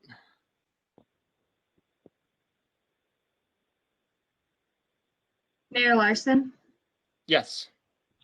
Trustee Danforth, Yes. Trustee Apt, Yes. Trustee Taylor, Yes. Trustee Corvallin, Yes. Trustee Coombs Ismail. Yes. All right. All right, motion passes. Thank you, everyone, and yeah, let's get those lights changed. Thank you, Dawn. Thank you. Moving into the first of 3 discussion items. This one we introduced by Miranda and look into how we're going to attempt to fill the giant shoes of Marshall Larry Johns. Yeah, this is hard to put together because for exactly those reasons. But Marcel Johns and I met and went over the attached job description, made adjustments where needed. So we'd love to hear feedback on that. But before you tonight, I really want to talk about the timeline. Our goal is to try to bring someone on at beginning of the year so that there's that overlap, which we've talked about previously. And so the hope is that they would overlap for at least 90 days. So what we are recommending is by this Friday, we post the job on Indeed, our website in Colorado Municipal League. Marshall Johns has also reached out to his listserv to see if there are other places that we could recruit from. We would ask that resumes and cover letters be submitted by Monday, November 5th. We then are recommending kind of breaking the application review committee into 2 sections. Having a first initial review committee to really narrow down that candidate pool to who meets just the minimum job education experience and general requirements. From there, the top applications would then be sent to a full committee who would narrow it down to no more than 3 candidates. So that would happen the 9th and the 10th. We'd then like to do interviews the 15th through the 18th. So we'd be looking at doing one internal with department heads and ideally 2 board members, doing the open forum like we did for town administrator with the full board of trustees, and then a community meet and greet, which we also did for town administrator. We then look to select 2 candidates, the top 2, and from there, those 2 candidates would have a background check completed, polygraph, and psychological exam done by a third party, with the goal of ideally appointing a new marshal on December 21st. This would allow the person to hopefully give notice as needed and start with us in February. So my recommendations when it comes to those 2 review committees, that initial application review committee be myself, Christy Ruman, who's our HR specialist, and 2 board of trustee members. I then recommend for the full application review committee that it be all the department heads, so myself, Rita, Don, and Chris, 2 board of trustees members, and 4 community members. For the community members, I do recommend that the board consider having those community members submit letters of interest, and then the board could review those at our next meeting and decide who they wanted to select versus handpicking. I think when talking with Marshall Johns, there may be a lot of people in our community who have really a vested interest in who the next marshal may be, and it would be good to diversify who those community members are. So the question before you is, do you have any questions about the job description or recruitment timeline? Any recommendations or thoughts if you wanted to be on it? And then of course we have Marshall Johns here too to answer any questions you may have about the job description or job duties. Thank you. Reading that job description, there's a lot of things required. There's a lot in there. Whew. Yep. Yeah, trustees, I'll just call to see if you have any questions or comments on either of those items, and we can begin with Lindsay this time. No questions at this time. And I guess also if you really want to serve on that review committee, now would be a good time to speak up. Julian? Yeah, I was rather surprised that anybody still does polygraphs. I thought that was fascinating and quaint. The other stuff all looked good to me. The polygraph, that was interesting. No, this all looks very good, and I like the timeline. Okay. And I will volunteer to be on the first review. Okay. Eric? Yeah, the timeline looks good to me. I'd very much like to be on the committee, either or both. It works for me. And I suppose the only thing about the job description that I noted was in description of duties, C, coordinates with other law enforcement and related agencies.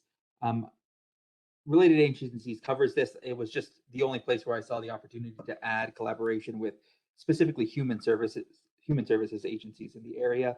So I thought it could more specifically call out human services agencies rather than just implying law enforcement only. I think that would be nice, but other than that, everything looks good to me. Okay, we can add that.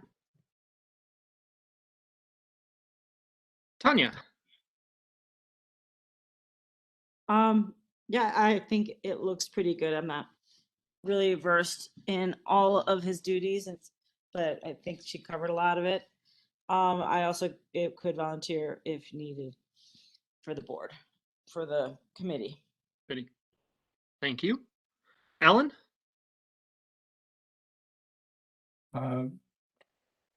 It's a very demanding job, and it looks like a good process. So, looks good.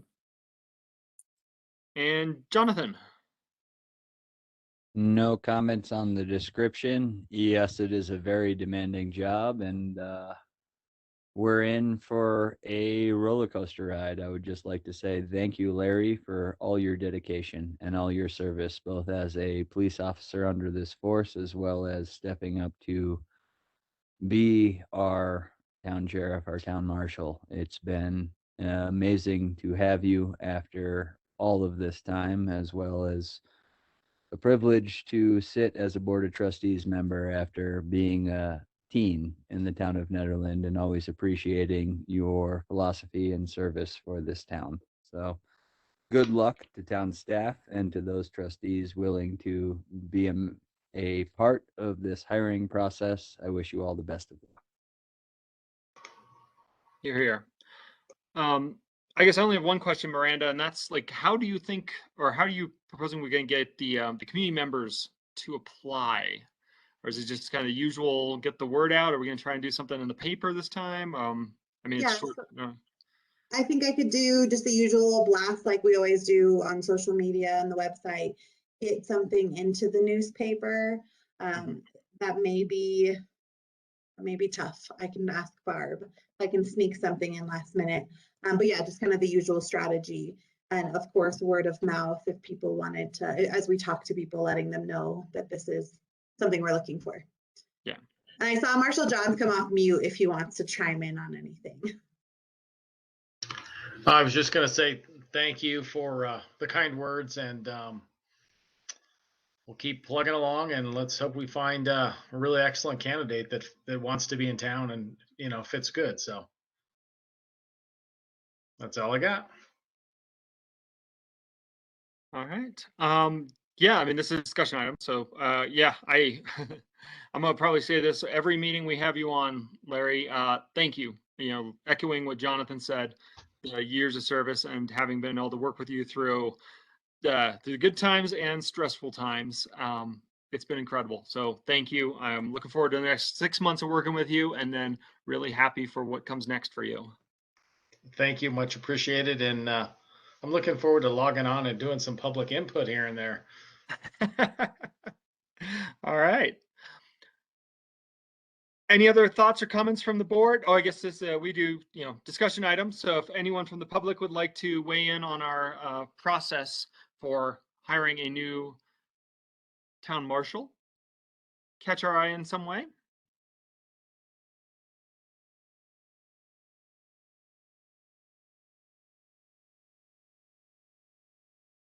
Not.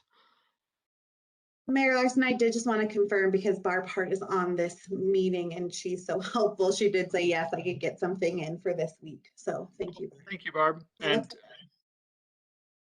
thank you, Barb. You will be great. And I did see Kathleen, you are raising your hand.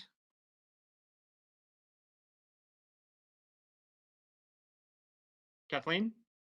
We haven't received a comment from her if she sent it. You're muted.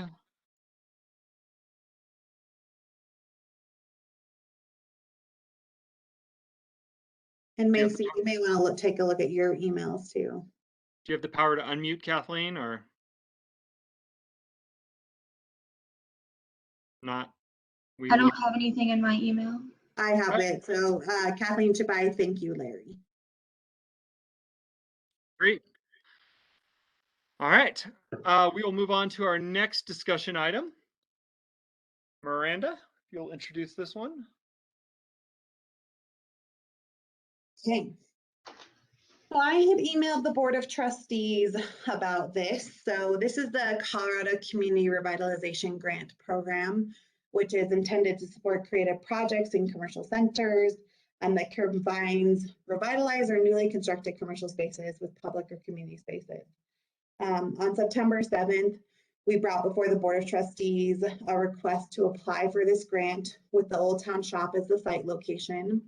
At that time, the proposal was that this space would be health and human service agencies such as the food pantry and clothing closet, as well as offices such as FA and AAA, a medical facility that could have housed possibly Clinica, and some commercial or creative industry spaces upstairs. On September 27th, myself and Jennifer Waltz, who is the grant writer we're working with on this grant, met with the grant program managers. And after reviewing the town proposal, the grant program manager shared that the town application would really not be competitive at this time because it's not shovel ready. The grant managers did share, however, that pre-application deadline, which was originally October 1st, is no longer in place and is now a rolling grant. So they did encourage us to continue to work towards the grant and come back and resubmit. So in the packet, Jennifer Waltz had prepared a pursuit plan, and I've outlined some of the benchmarks here if the board were interested in continuing forward with this grant. The first thing we'd want to do is that really extensive community outreach plan, which we had previously talked about if we were invited to apply. We'd also need to work on the remediation of the Old Town Shop site, which is still on track to be completed in January. Do a final design and engineering of the project, and have 50% of the cost secured from diverse sources. And that's not necessarily mean that the money has to be in the bank. It just means that we need to have secured the way in which we will come up with the match.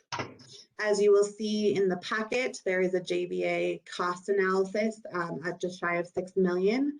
So if we were to move forward with the scope of the project and the building size as is, it would be a $3 million match from a diversified sources of funds. We do recommend that if the board wants to continue forward, that we apply no later than April of next year. While the pre-application deadline was eliminated, it really doesn't change the strategy which Waltz had identified in a few different documents. The difference though is now that we submit the pre-application, we should really treat it like the application itself and be ready to fulfill the whole application shortly after being invited to submit that. Again, I outline in the AIM kind of recommended strategies and next step, which follow around those 4 identified areas of focus. So tonight we're asking you if you want to continue forward with this grant. I did provide a recommendation though of scaling back this project and modifying in a way in which rather than having the medical component, doing affordable housing. Clinica did reach out and share that they're actively pursuing some other locations and not to necessarily include them in this project. We could go another direction. So what we're recommending is health and human services on the first floor, being the food pantry, clothing closet, office space for organizations and that created community space. And then on the second floor, having some sort of affordable housing unit. We suggest keeping the size of the building still the same, but the housing would allow us to do 4 units. If the board were interested in this modified strategy, we could also be looking at diverse or alternative funding because there is the housing component. And of course, we would contract with other housing agencies to flesh out that piece since we are by no means the experts. In this scaled back version, it does take into consideration some of the pieces that the neighbors had commented on, which is of course the number of people coming and going. The food pantry does operate only 2 times a week and for a short amount of hours. And then of course the other businesses or organizations would be by appointment. And so it takes away kind of that all-day medical clinic component. So in the attachments are a series of documents prepared by Jennifer Waltz. She is on the phone if there are questions for her, as well as the original proposed site plan. So that's not necessarily what we're proposing now, but it was what we originally discussed. JVA's opinion of probable cost and letters of support that we received. I do know there are people on this call who I believe want to speak in both support of and opposition to this grant. So I turn it over to you, Mayor Larson, and welcome questions. Thank you, Miranda. Let's just kind of do this the usual way. If before we go to the public questions and the discussion part of the board on our approach, does the board have any questions for Miranda or for Jennifer Waltz, who I believe you said is on here? Mm-hmm. If you guys have questions regarding it, and then we'll get public comment, and then we can come back in discussion about whether we want to continue to pursue this, we want to continue or pursue a modified, whatever this board sort of direction is to town staff. So Alan, do you have any questions about it for town staff? I do. I guess, discussion was about either the community center, current community center site, or the Old Town Shop site. And I'm wondering, I guess maybe I missed it.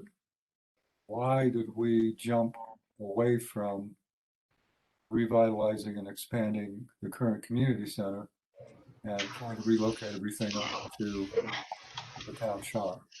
Yeah, I think the primary concern was in regards to displacement. We were trying to come up with a creative solution that allowed us to remove the organizations currently operating in the West Wing and bring them elsewhere to a different site. And it would also allow us the opportunity to really reimagine the community center. I know there's been discussions about making that like a municipal center and all of the different departments come back together. This just kind of felt like it was an opportunity to kind of two birds, one stone by creating a place for the West Wing occupants. Because if we were to demolish the West Wing, it would create issues in that now those entities were displaced, and that may, of course, impact their ability to do services. And so how do we minimize that impact, which is why the Old Town Shop was identified as another opportunity. Jennifer Waltz does outline in some of her documents that, of course, it does pull it a little bit closer to town, which is of interest to the grant funders. So that's really why we offered that recommendation of pursuing the Old Town Shop for this type of, for what we're proposing here. And did you get a cost estimate or look at potentially remodeling and expanding the current location versus demolition? Your cost estimate will likely be similar, just because there is asbestos in that building, which automatically kicks in the brownfield component. The only thing is, so in this probable cost, we do estimate the brownfield at $400,000 because we believe the contaminants of the Old Town Shop are minimal. I can't say the same for the West Wing. The contaminants there could be much worse, but you probably are looking at around $6 million still, whether you're developing Old Town Shop, the West Wing of the community center, or even the east side of the community center. I think it's fair to assume, based on square footage and need, the utilities needs, that $6 million is a fair cost, regardless of which route, plus or minus, of course, the things I can't comment on, which would be that brownfield component.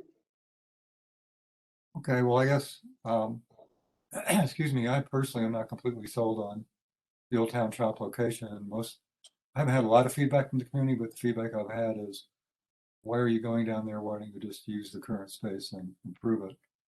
But I'll be curious to see what kind of feedback we get this evening. Thank you.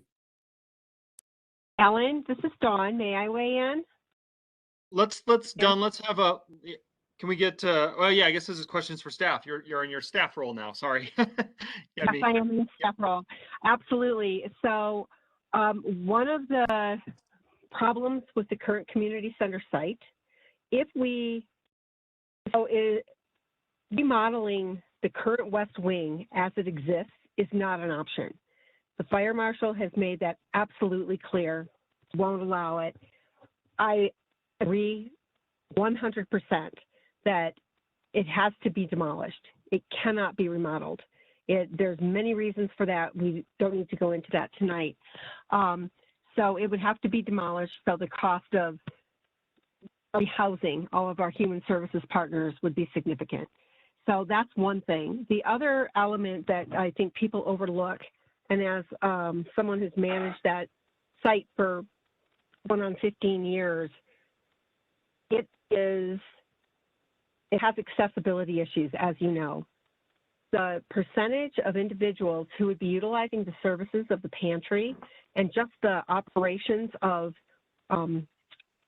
warehousing the food and having clientele come and pick up the food, our access, we just can't change the fact that the community center is built on a slope in the middle of a mountain, basically. Our access is steep. It's not ideal in any way, shape, or form. And the people who utilize the services will be a population that tends to have a higher percentage of access and functional needs than the general population. Any place that we can develop a site that is more level than the community center for the human services operations is super advantageous. And then it would open up the possibilities for community center to be developed as a community center and or a municipal site, whatever the will of the people should be. But if we develop a site there for human services, it will cease to be a community center. And it is my strong belief that we need to have both a community center and a human services site for operations. So as staff, that is my opinion. So thank you for listening. Thanks, Dawn. Trustee Apt, I think Dawn brings up a great point. And I guess one thing I didn't assess in that cost is that the West Wing would cost significantly more in the sense of the demolishing that would be needed. And that's obviously an added cost. Now I can't tell you specifically because JVA has not done that assessment. And to clarify, JVA did not do an assessment of the community center because after the September 7th meeting, we were given direction by the board to use the Old Town Shop, which is why we only have that cost analysis for that location. Okay, thank you for the clarification. Yeah, thanks. Eric. Yeah, so I think you have a list of next steps here, but they're not really in order of when they need to be done, I don't think. At least they don't seem to be. So it seems like we can do some of these things simultaneously, but maybe we should hold off on some of them until others are completed. And so I'm just looking through the 5 here. Would it be accurate to say that perhaps number 2 and number 1 can be done simultaneously? Number 3 sort of presupposes something. Are we gonna be doing that remediation anyway? Is that funding already secured? Yes, that funding is a part of the 2022 budget. Okay, so we're gonna remediate that site regardless. And I think that whether it becomes a park, affordable housing, or housing and human services facility, it needs to be remediated. So that's not really something we have to question, right? Is that accurate? Correct. Right. And so then number 4 is engaging JVA, which I actually think should probably wait. Even though I know that it needs to be done ASAP, I think it should probably wait until numbers 1 and 2 are completed. Is making some logical sense here from town staff's perspective?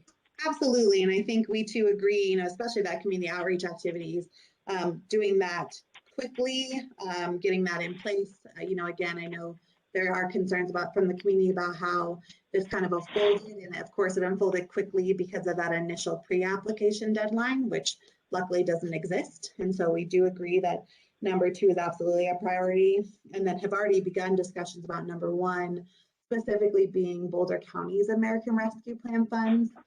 They have $68 million in their first round of funding. And I know that Chris Current and Katrina Harms have already begun those discussions about supporting with that funding. And so I would agree with you that 1 and 2 are really the priority, because if those don't fall into place, having a design doesn't necessarily make sense. But of course, we need to know JVA's timeline for providing us that design. If it takes a month, we'll want to make sure that we're asking for it in enough time to still have a competitive grant application, should that be a desire of the board. Right. So what makes sense to me then is sort of 1, 2, and 5. I think 5 is something that's kind of already being done. Mm-hmm. We're always looking for additional sources of funding for everything. And so in that sense, 5, obviously we're doing it. 1 and 2, I think really need to be done quickly and aggressively if we're going to apply for this grant, which I think we should apply for this grant. And I really think that until 2 is completed, number 4, engaging JVA to start doing designs, really can't be done. And I will say that I have not personally, like from my own kind of beliefs and understandings of the situation, I have not heard one argument that I deem to really be that powerful for not using the Old Town Shop as this site. I have heard arguments that are very not in my backyard style arguments, and those do not sway me. I would like to hear an argument that is not about somebody's adjacent property and their perceived impact on that, because I don't actually think that there's a really good understanding of what that impact is. But I do think we need to do number 2, because if this is entirely and wholly rejected by the neighborhood in which it would be built, it does seem like it would be pretty undemocratic to build it there. And so I am pretty interested in convincing those neighbors that this is a worthwhile um, project, and that we should be pursuing it, and that they should support it. But I also think we need to come up with some legitimately viable alternatives in that public outreach process that aren't sort of just dismissed out of hand before we even get to them by staff or by the BOT. So I think we need to say, what are the actual alternative sites here? What could we actually pursue legitimately? What are the pros and cons of all of them? And then start to work through it that way. I highly doubt we're going to find a site that is as suitable as the Old Town Shop. I will say that up front. I don't see that it's really there. And the community center to me is not an option at all for all the reasons that Dawn outlined. I think that she summed it up perfectly. I don't even think that's what we necessarily want our community center to be. It's just a health and human services hub. I'm not sure that's how we want it to operate. So I think there's a lot to consider there. I think the community center must, for this project, kind of be taken off the table. And I would like to kind of focus the conversation around legitimate alternatives for the Old Town Shop site, presented kind of in an unbiased way by town staff in public hearings and outreach meetings, so that we can really drill down on why the Old Town Shop may be the best option here. And if it's not, we will discover that through that process, and we'll discover something better, and we can approach that site with the grant. And so that's how I would like to proceed, at least. Okay. Thank you, Eric. Julian? Yeah, I agree with Trustee Coombs-Esmail that when this first came before the board, we were in a rush and we said, yep, we're going to go with the Old Town site. And I do think that part of the problem that we're experiencing is that a full understanding of what that facility will be or will be like has not been fully conveyed to the neighbors. And so I think I'm hoping, and I would certainly encourage exactly what Trustee Coombs-Esmail was suggesting, that we take this time to try to organize discussions with the neighborhood and discuss what are some other possibilities, what compromises might we make, and also make sure that the people in the neighborhood fully understand that this is not a high traffic project. This is a fairly low traffic project and very, very important to the town. And so, yeah, if we run into a situation where even with a full understanding of what our options are and what we are hoping to do, the neighborhood is 100% against it, I think we are hard pressed to come up with something completely different as a function for that Old Town area. But I also believe that rational people would be open to a discussion of what this actually is going to entail and what actual increases in traffic may occur and how it may actually improve that neighborhood and the values of the land around it. So yes, I would hope we could pursue that. So I'm agreeing very heartily with Trustee Coombs-Esmail. Thank you, Julian. Lindsay? Yeah, can you hear me? Yes, we can. Perfect. So I think my question to Miranda is, can this project be completely residential? Can we have it be just affordable housing and take out the other components? Not under this grant. This grant is entirely focused on mixed use. Now, there are opportunities through DOLA. DOLA has an innovative affordable housing grant that's in two parts. First part being that you apply to get a housing study done. Ours was last done in 2014, is considered old by them. From that housing study, the board would have to commit to making 3 municipal code changes that promote or assist with affordable or different housing opportunities. And then the third part of that grant is to then build affordable housing or some sort of housing unit. And so, yes, absolutely, can this lot be used for housing? 100%. It would just be under a different funding source. Okay. I mean, the neighborhood, I am certain, is going to be 100% against this, and I do not see any of them that I know changing their minds on that, having it be a mixed use. I haven't heard anybody say that they would be against housing because that fits with the neighborhood and, what I think the majority of people in that area want. So as much as I love our human services and I want them to find a better place, I don't think that that's inside a neighborhood. I think that, there's going to be other opportunities, or we should look at other opportunities, like Snyder's Garage. That's something that, maybe the town could purchase, and that could be a good spot because that fits in the downtown area. It's accessible.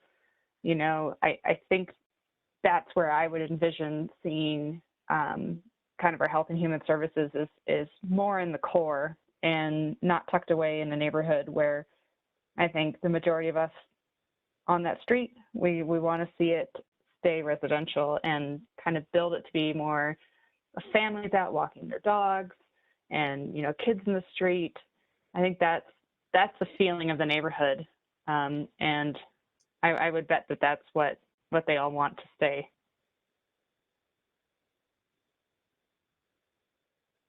Thank you, Lindsay. Tanya?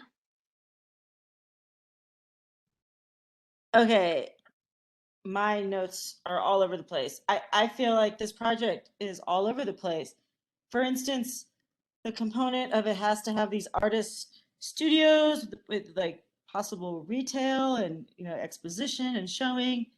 That has no business being combined with health and human services. There's just no connection in my mind. But even if it were to get the grant, tucked away in a neighborhood is no place for the artist studios to be having, guests coming to visit and, workshops. And I don't know what's being envisioned. I think of a community center type thing when in the past we had the little shop with the clay. And I feel like that component is definitely more of a community center type component.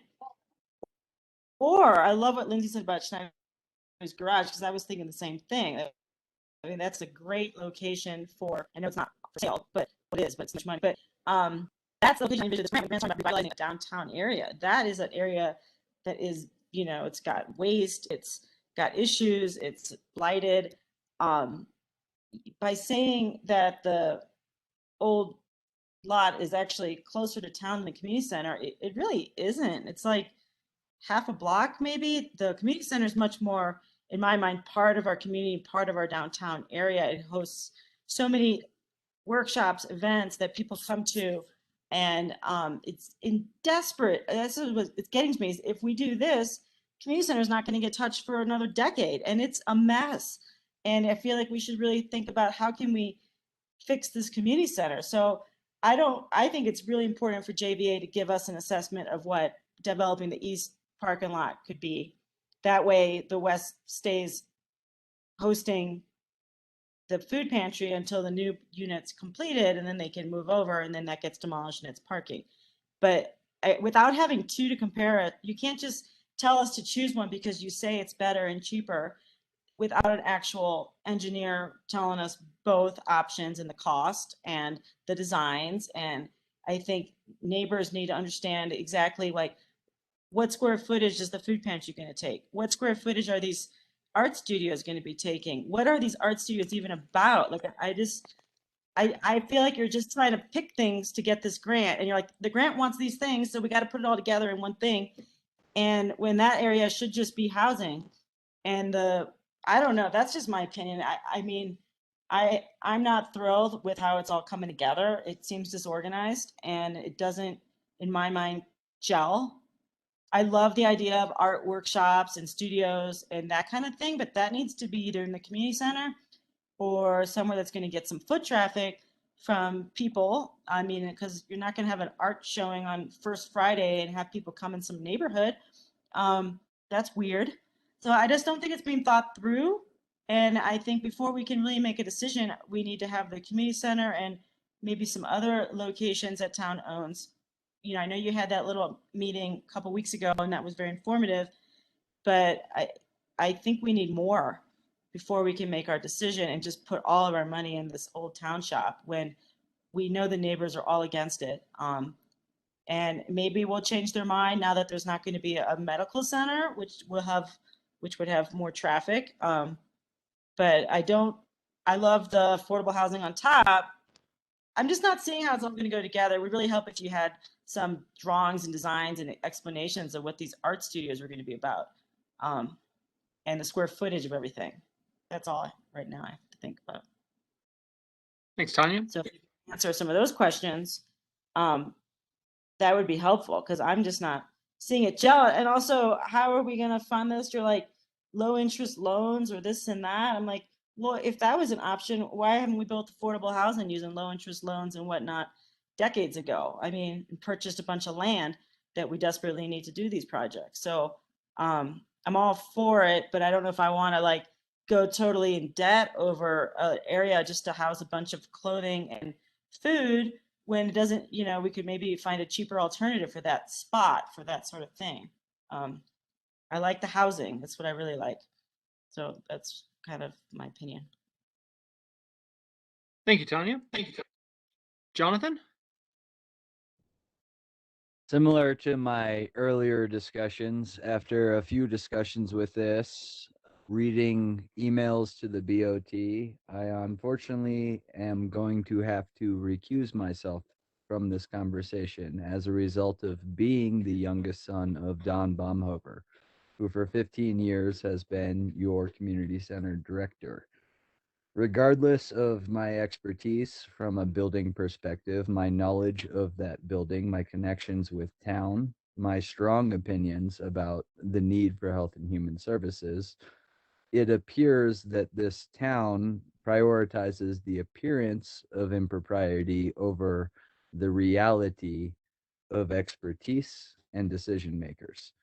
And as a result of requests from many members of the community and constant pressure, being a BOT member and the youngest son of Don Baumhofer, I will unfortunately have to recuse myself while stating that it is absurd that the appearance of impropriety means more to individuals that are more interested in protecting their own property values than cowboying up and shouldering the burden of an entire community while taking a little bit of unpleasurable results as a result. So I recuse myself, and I have full faith that the rest of this board will come to the right decision. In recusing myself, I also request that Mayor Larson and Trustee Danforth recuse themselves as members of that community and that neighborhood. Thank you, Jonathan. I was going to say, Jonathan, I don't see any reason why you should have to recuse yourself as you have no financial interest in this matter. I would put that to, when we do come to a vote on this, I would put that to our town attorney to weigh in on whether any of us should have to recuse ourselves on this matter. Chris, I fully agree with you, but I've had it with the community members. I've had it with the throwing emails at us, finding any route they possibly can to try to make us look like we are following impropriety versus actually standing up and offering our best offer. And I've had it in my point with this life of trying to help people who just want to shove it in my face. So my attitude is, if me, yourself, and Lindsay recuse ourselves, it's pretty obvious based upon the discussions with the rest of this board, there is still a majority. And I believe that the other 4 members of this board can handle it fine, and we can just step back and let those people eat their own words. Because I have really had it with not having an opportunity to have a discussion with these individuals who throw poo like monkeys in a zoo at members of this community who have put their all in all, their time, largely volunteer on all of our parts, and just to get poo thrown at us. I'm over it. I'm done. You want to come talk to me? I'm at 399 West 3rd Street. I do sit across from Boulder Human Housing Services. It is an industrial building. You want to come have a conversation? I'm much nicer than I am here when I'm irritated. Yeah, well, I appreciate your views, even if I you know, personally, I will not be recusing myself on this because I do not see as there's any cause for doing so, and I will not allow myself to be bullied by one vocal member of the outside Nederland community. I would like to, just comment on this is that I voted in favor of moving forward with this grant a few weeks ago when it was the plans we saw before us, and actually now the current plans with the mixed use with putting a housing on top, I feel like it is kind of losing the thread, and I'm really happy that we're going to have a chance to do significant outreach, not just with the Dyers subdivision neighbors, but with more of the community in terms of the proper siting for all of these facilities, for the health, for all our health and human services community, whether that turns out to be, as Tanya suggested, the east parking lot of the community center, as others have suggested, the west wing of the community center, despite the well-known structural issues or difficulties with building on either of those sites, Snyder's Garage downtown, or some other creative solution that we've yet to see. I'm looking forward to that outreach. And my question for Miranda is, how is that outreach? How are we going to pursue that? Because we've certainly done attempts at outreach in the past, most recently in Vision 2030, where we get the same small group of people. And I'm always hoping we have some new idea to get better outreach and better involvement. I have no doubt that my neighbors will be involved, and I'm glad for that. But So I think for if that's the desire to approach 1 and 2, and just looking at it obviously from a broader scale, we would of course bring back to the Board of Trustees on the 19th a public outreach strategy. But my initial thought is, given the different locations, doing really targeted outreach. So specifically the Old Town Shop neighborhood, the neighborhood surrounding the east side of the community center, perhaps the central business district and some of the opportunities there. And so what not only the typical social media and online campaign, but really a meet people where they're at and in their community and have those conversations. And so I do think that our team could work on something like that and come back to the board next meeting with a strategy. As you noted, public outreach is tough, but if we know, regardless of where this facility goes, we know that there will be an impact on a possible neighborhood or surrounding buildings, I think it's very important for us to sit down and have those direct conversations. Might I just suggest on that front for outreach is that if we do have more than one viable, seriously considered site, it's going to be all of them will be in a neighborhood because all of Nederland is in a neighborhood. Mm-hmm. There is no site that is not in a neighborhood. So the argument that it's in a neighborhood is no argument at all, right? If we're going to have these services, they have to be somewhere, and that's going to be in a neighborhood. And so if we have viable alternative locations that we are seriously considering in a genuine way, those members of that neighborhood might want to get involved as well, and we might end up with more community participation. So that's what I hope we can do. I absolutely agree. And I think if people haven't taken a look at our zoning map, doing so is really eye-opening. All of our public parcels are scattered typically within some type of neighborhood. And so I do agree that with the sites that we're considering now being community center, whether it's East and West and Old Town Shop, there are neighbors surrounding those that we'd like to then connect ideally one-to-one or group or whatever that might be. I did reach out to one of the neighbors on Old Town Shop who emailed me and encouraged that we all get together. I never heard back, but of course I know there's a lot of those members on the call right now who are part of that neighborhood. So if this is a desire, I'd love to connect with them, and then we'll do my due diligence along with our team to make sure that we can sit down and have those conversations. And if I hear you correctly, really kind of a clean slate conversation, and maybe put aside what has been given to the board as options in the past, and just kind of open it up to how do we meet the needs of the community as it relates to both housing and the health and human services component. And then Trustee Corbin, see if possible, if there's a way in which the creative industries just fall within that, but get just a general idea of how the community feels those spaces should be used. And then kind of back to why grant managers are great, it would allow us to then maybe tie funding, whether it's this grant or some other opportunity, to whatever those ended up desires are, and that the board makes a commitment to. I know personally I'd love to see that through this outreach, if we talk about the Old Town Shop and it lands on one direction or another, that kind of is solidified, that it's always in our mind, we're going to pursue funding for whatever it is appropriate for that site. Yeah, I think the idea of, going back to that clean slate and focusing on what are the town's needs, instead of, here's the grant that we're trying to apply for, so we're going to wedge in an artist studio to check another box. I think going back to focusing on what our needs are and developing site plans for those places based on that, I think is going to be a successful approach, particularly coupled with significant community outreach and involvement. I like the idea of I understand the reason we looked at just 2 sites, but I think we should look more broadly. And, one spot that's very underutilized is the old Black Forest restaurant. Maybe that's a completely impractical place, but it's a huge vacant building with some potential. And, there's Snyder's Garage, which Lindsay mentioned. So maybe we should look a little more broadly at locations. And, I think that Old Town Shop, to me, I thought we were for many years discussing that as housing. And I like the idea of mixed use, but I don't know if that's the right spot for it or not.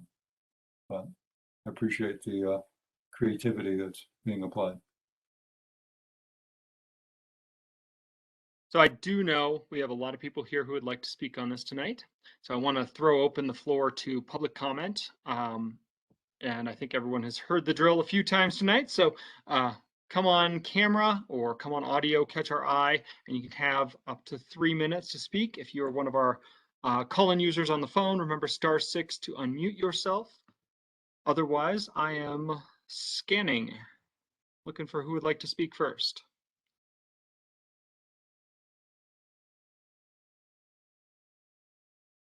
Chris, I see your hand up. Hi, thanks, Chris. My name's Chris Crow. I live at 470 Colson Street. And just quickly, I'd just like to encourage the board members to remember the thoughts and the opinions of all the neighbors that were heard at the last meeting.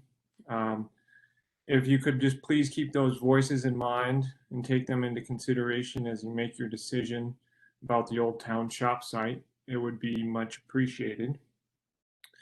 I'd also like to reiterate my personal opinion about the matter, and I just encourage the board not to adopt spot zoning in order to allow a multi-use commercial building to be built in the middle of a residential neighborhood.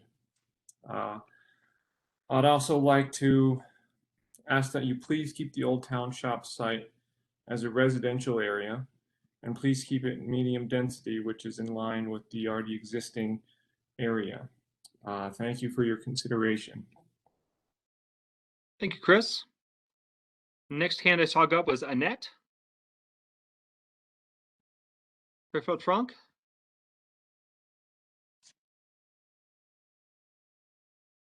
You are still muted. Hi. There we go. Yes. My name is Annette Trufelt Frank, and I live on Ridge Road outside of town. I'm on the food pantries board. I run the community clothing closet. I'm also a member of the zero waste subcommittee of the SAB board. I just wanted to say today that I hope that there will be some support for using a grant, whether it's this one or not, to support a human services facility in the town of Nederland. It is part of Envision 2020 now, officially, to have a facility for that. And I just wanted to remind you all that the Health and Human Services providers that are currently in the town have been serving our neighbors and our residents for many years, from young people who are trying to become independent on their own, young families, seniors, senior people, as rent, transportation, and food increase, but wages do not. We see an increasing need, and then, of course, through COVID. I think the use of the Old Town Shop is a good plan after looking at lots of other sites. It's a property that the town owns. They wouldn't have to increase their burden by buying another piece of property. And all of the other sites that I've heard spoken of tonight the buildings will need to be razed to the ground, and a lot of the sites will also have to be remediated. So those costs increase the project. The Old Town site seems to be the one that has the least remediation needed. I understand it's in a neighborhood, and as the board member spoke to earlier, every site will be in a neighborhood because of the way the region is. And if there's a full housing project on that site, there will be an increased use of traffic, as opposed to the mixed use site that we're proposing in this grant here, because there'll be maintained business hours that will allow quiet times, mornings, evenings, and night times. The community that comes to the food pantry comes 6 times a month for distribution. We do take food deliveries. We have gardeners that tend to our gardens. More days than that, but it's a very light use. And anyway, I just wanted to say that I think that this short amount of time that everybody's working on this has been time well spent, because the town needs to start thinking about providing for all these providers that our residents already use and will need to continue to use with the way the economy is going. We've had a lot of effort spent getting Boulder County to pay attention to us in the mountains, and it's working. And now we need to provide offices for those representatives to service our neighbors and our residents. And that's about it. And thank you guys very much for all your thoughtful comments. And if there's any questions anyone ever has about the food pantry or the clothing closet, we welcome your comments. We welcome your interest. You can come visit us anytime, and we can give you a tour and let you know how we service the community and how we're good neighbors. And Great. that's it. Thank you, Thanks. Annette. Thank you. Kathleen, your hand came up. Can you hear me? Yes, we can. Kathleen Chip, 30-year East Magnolia resident, 18-year business owner. I think it's unfair to allow anonymous public comment into the packet, especially when it disregards what the people who own and live in the neighborhood said, and they did not want this application to move forward in their residential neighborhood. I understand Jonathan's feelings of making the recusal he made, but my concern is based on James Rawthorne's forced recusal on STRs since he had an STR, and my concern is with the mayor and Danforth's participation since, and I believe if you recuse, you can still come back as the public and give your 3 minutes of public comment like the rest of us. So, but based on what happened to James Rawthorne and his STR, the mayor and Lindsay should be recused. And the attorney is on the line. I don't understand why she hasn't said anything. Now, issues I brought up last time, this was popped on us out of the blue, that have not been addressed. One thing I want to point out is the BOT voted to apply, and they acted like this didn't mean the town would accept the grant if they got it. And I pointed that out with probably improbable, and it sounds from the talk tonight that, yeah, when we move forward and get grant money, we're going to do what we're applying for. That would be a no-brainer. Now, I'm concerned spot zoning is unlawful most everywhere in the country, including Nederland. I'm concerned only the volunteers who wanted the mixed-use building in a residential neighborhood were consulted and rallied for the only meeting to vote on this without reasonable public vetting and without including any of the residents in the neighborhood as stakeholders. I think the town should stop shoving unwanted projects down the residents and business owners' throats because town keeps changing the town based on contrary grant requirements. And no money is free. We need to keep that in mind. And I think the town should reconsider Tanya's idea to build in the current parking lot of the community center, move things there, knock down the bad parts of the community center and make them a parking lot. If you want to buy Schneider's Garage or the German restaurant, wonderful. That would probably, if the community center doesn't work. And I do want to say this reimagined virtue signaling language and the implications of it makes me sick. I'm pretty sure the residents in the neighborhood, Dreyer neighborhood, are not going to be brainwashed to believe it will enhance their neighborhood or, most importantly, enhance their lives in any way, okay? And I also don't believe that anybody, I know my tax increases, property values have been increasing outrageously.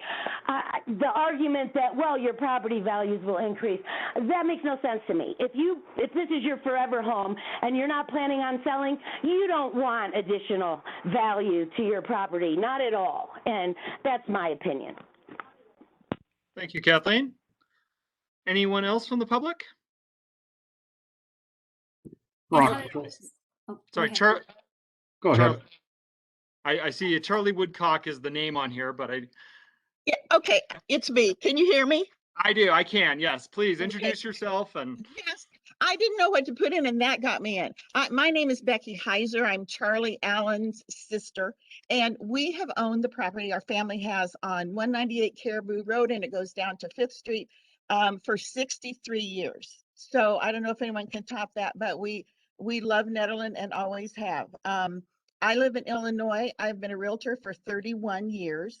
So I just know enough to, knowledge to cause some damage now and then. But just to let you know that, I mean, we love Nederland. We are a sponsor of the race every year, the Ned. I mean, it is vested in our family. But what I'm hearing is here, there, and wherever about we should do this here and that here. I'm in agreement with it. It needs to be someplace and not necessarily, I know Jonathan thinks that we're, probably snooty because we don't want it there, but that's not it. We have a quiet neighborhood and it is lovely. And my children, my grandchildren, we can walk through there to the, downtown, to the carousel, all of those types of things. And I do know from real estate that whenever you have houses that are up against a commercial property, they always, and I'm going to say in our town, I'm sure that's true in others, they sell for less. They just do. They take longer to sell and they sell for less, whether it's on a busy road, whether it's commercial. And so while you can say we don't know the effect, I can almost guarantee, unless Nederland's totally different.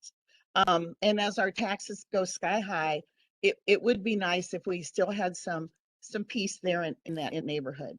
I think that in thinking of the community, when I first heard this was going up, I said, what I believe was Alan said, why don't they put it in the Black Forest? That's a huge building. I don't know what condition it's in, but it would be a wonderful space and could house a lot of different, different things, from your food pantries, which we have one in our church. We're very involved in our community with all the food pantries, and we have a clothing store in our, free to whoever wants it, in our church.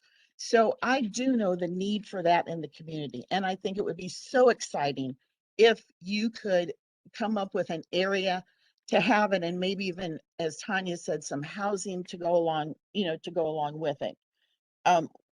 With the values going, could be adjusting. You're going to have more people hanging around there. I noticed in the plan that I saw that there were doors on every side of this building. So that means people are going to be coming and going, unless they're going to be all locked. I don't know what your security, if you need security in Nederland or not. But I'd just like to say that I would really like for you to seriously consider, looking at another place if you can at all find another place. And I would even do what I could in the Colorado community to help you raise money for a new place. I mean, it is that important to me to have a nice place up there, but just to stick something in a neighborhood, I just have some concerns about it. And I'd be willing to talk to any of you at any time. So thank you for your time. And Thank you very much. sounds like you all have your plate full. Ron Thank you Mitchell. very much. Ron Mitchell. Ron, please, floor is yours. A couple items of fact to start with. Snyder's Garage is probably not an option because it's under contract for sale to a private individual. And I seriously doubt whether the Black Forest restaurant would be donated by its owner. So that's probably out. But my main comment is this simply, don't really consider the mobile home park adjacent to this property a thing of beauty.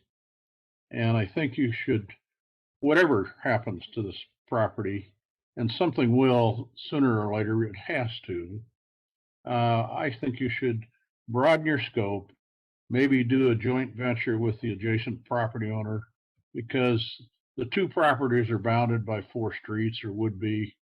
And I think that the whatever goes there, and I would favor housing only, but that's my opinion.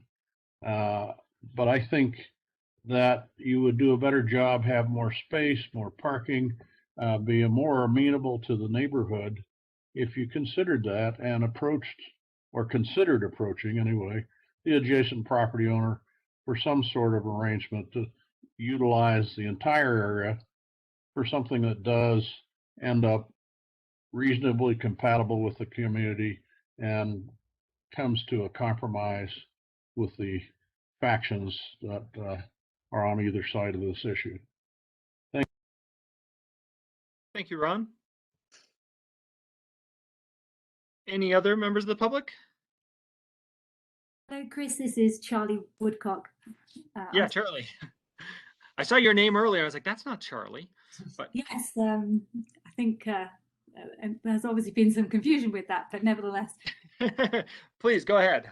So yes, Charlie Woodcock at 470 Coulson Street. And I spoke a couple of weeks ago. And first off, I just want to say to all the board members a big thank you for listening to us as neighbours. It means a lot that you've heard our comments.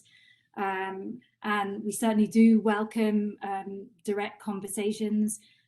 Reading through the packet, it has been confusing as to exactly what's going to be proposed or what's being proposed, whether it's the plan, the scale down plan. So we'd love some clarity on that as the process develops, which I know it's getting there. I do have to say, in looking at the packet for this, as a neighbour, I have concerns over the plan or the scale down plan with an increase of delivery trucks above the normal residential occurrences, the loss of the road of West 5th Street. I have concerns over street lighting that would be above residential needs. And the entrances in particular to the plan, everything coming in through the residential neighbourhood. When I do look at the community centre, the peak-to-peak highway is a direct, I know it's got the hill, but it does have the direct access. And if there was ever any outdoor events, that sort of thing, it seems like it has more scope for it. Putting that into our neighbourhood would be challenging. So I really just very much for the area being used for residential. We moved here 5.5 years ago. I said this last time. We moved here, we did our due diligence at the time. Town shop was going to be for residential only. And so we've made this our home. And we all need a place to live. And I realise that's a big part of this, but it will impact us having something, a multi-use building here at this site on an everyday level. And I really appreciate the board reaching out to us, and hopefully we can be in conversation with you all more as this process develops. And my hope is that also that the comments that were made by other neighbours who are actually away at the moment are also taken into consideration. They spoke at the last 2 meetings, and just want to say to the board, please talk to us. Our hope is that it remains residential, and thank you for listening to us. Thank you, Charlie. Anyone else? This is Rick Hendrickson. I've got a comment. Yeah, Rick, floor is yours. Yeah, it's Rick Hendrickson, Fire Marshal for the Nederland Fire Protection District. Just wanted to clarify something that was said earlier about the West Wing. As you know, I don't know whether it could be remodeled safely or not. What I do know about asbestos is that I imagine it would be very expensive to do that. Also, in researching the West Wing, that was supposed to have been torn down and unused immediately after the reconstruction of the community center, because it's attached to the building, but it's not really part of it. None of the fire systems were extended into that area. And that was apparently the agreement at the time, that it should never be used. Now, having said that, I don't have an official opinion on the town shop site or any other site, but just hope the board can keep moving forward on getting new space for those people that are using that West Wing, and that can get resolved before too long. And it's, you know, it's a fire code violation as it sits right now. So it's something that's not going to go away and needs to get dealt with fairly soon. Thank you. Thank you, Rick. Any other public comment?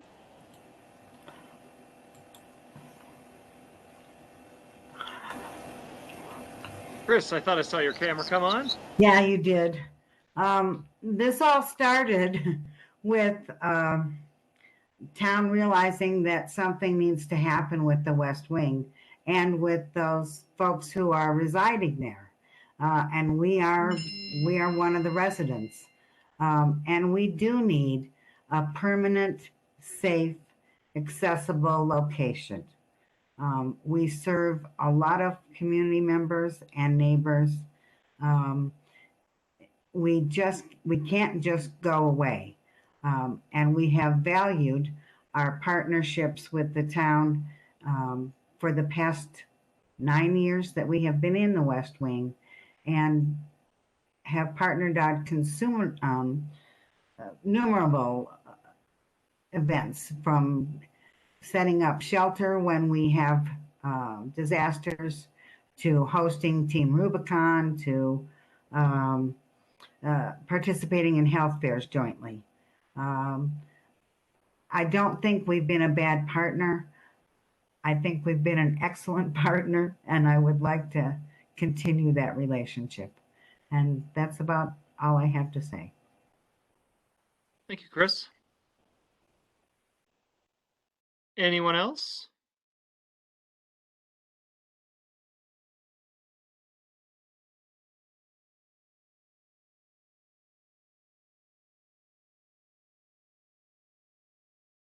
Chris, can I say something?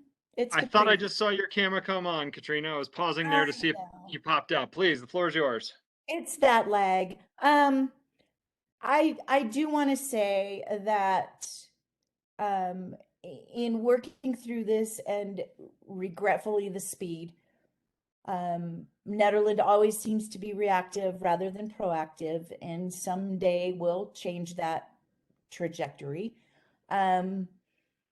But I think that the neighbors could also understand that we would never want to be a bad neighbor, and that we will, that anything we would do there would completely include feedback from the neighborhood.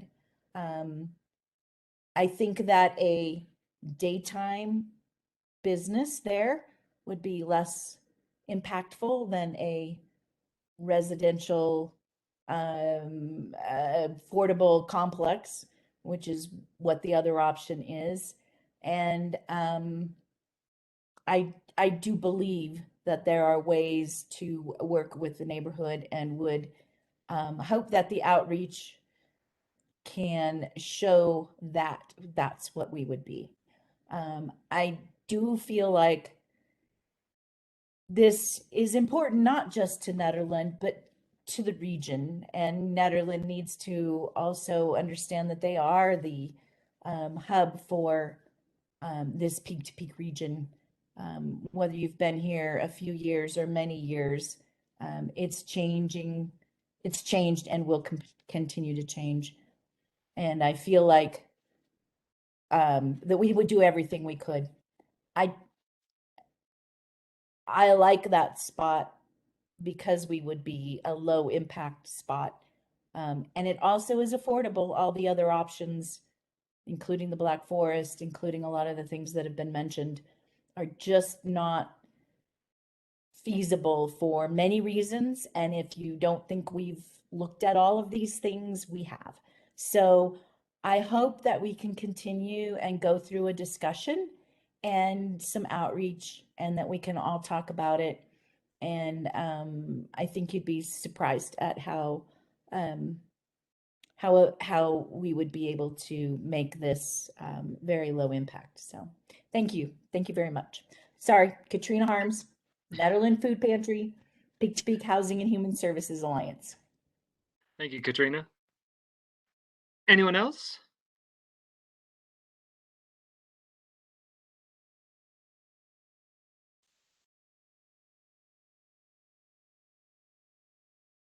Not seeing or hearing anyone else. Bring this back to the board for thoughts, comments from the trustees. I think we have Miranda laid out a plan sort of to approach how to take these next steps in terms of the public outreach, and coming back with a detailed plan at our next meeting. I will just throw this open to Board of Trustees based on what you've heard, or anything, other thoughts you've had. If you'd like, please speak up.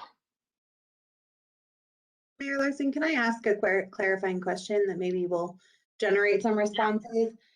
I know not having the cost analysis is of a concern, so I'm wondering if for these additional sites, maybe specifically the West Wing and the east side of the community center, there's a desire of the Board of Trustees to have JBA come up with what those cost analysis may look like. Trustees? I think it's important. We can't make a decision without having all the facts. I'd be just curious, like when you look at the property map, it looks like the community center also owns land behind Bridge Street and across the highway.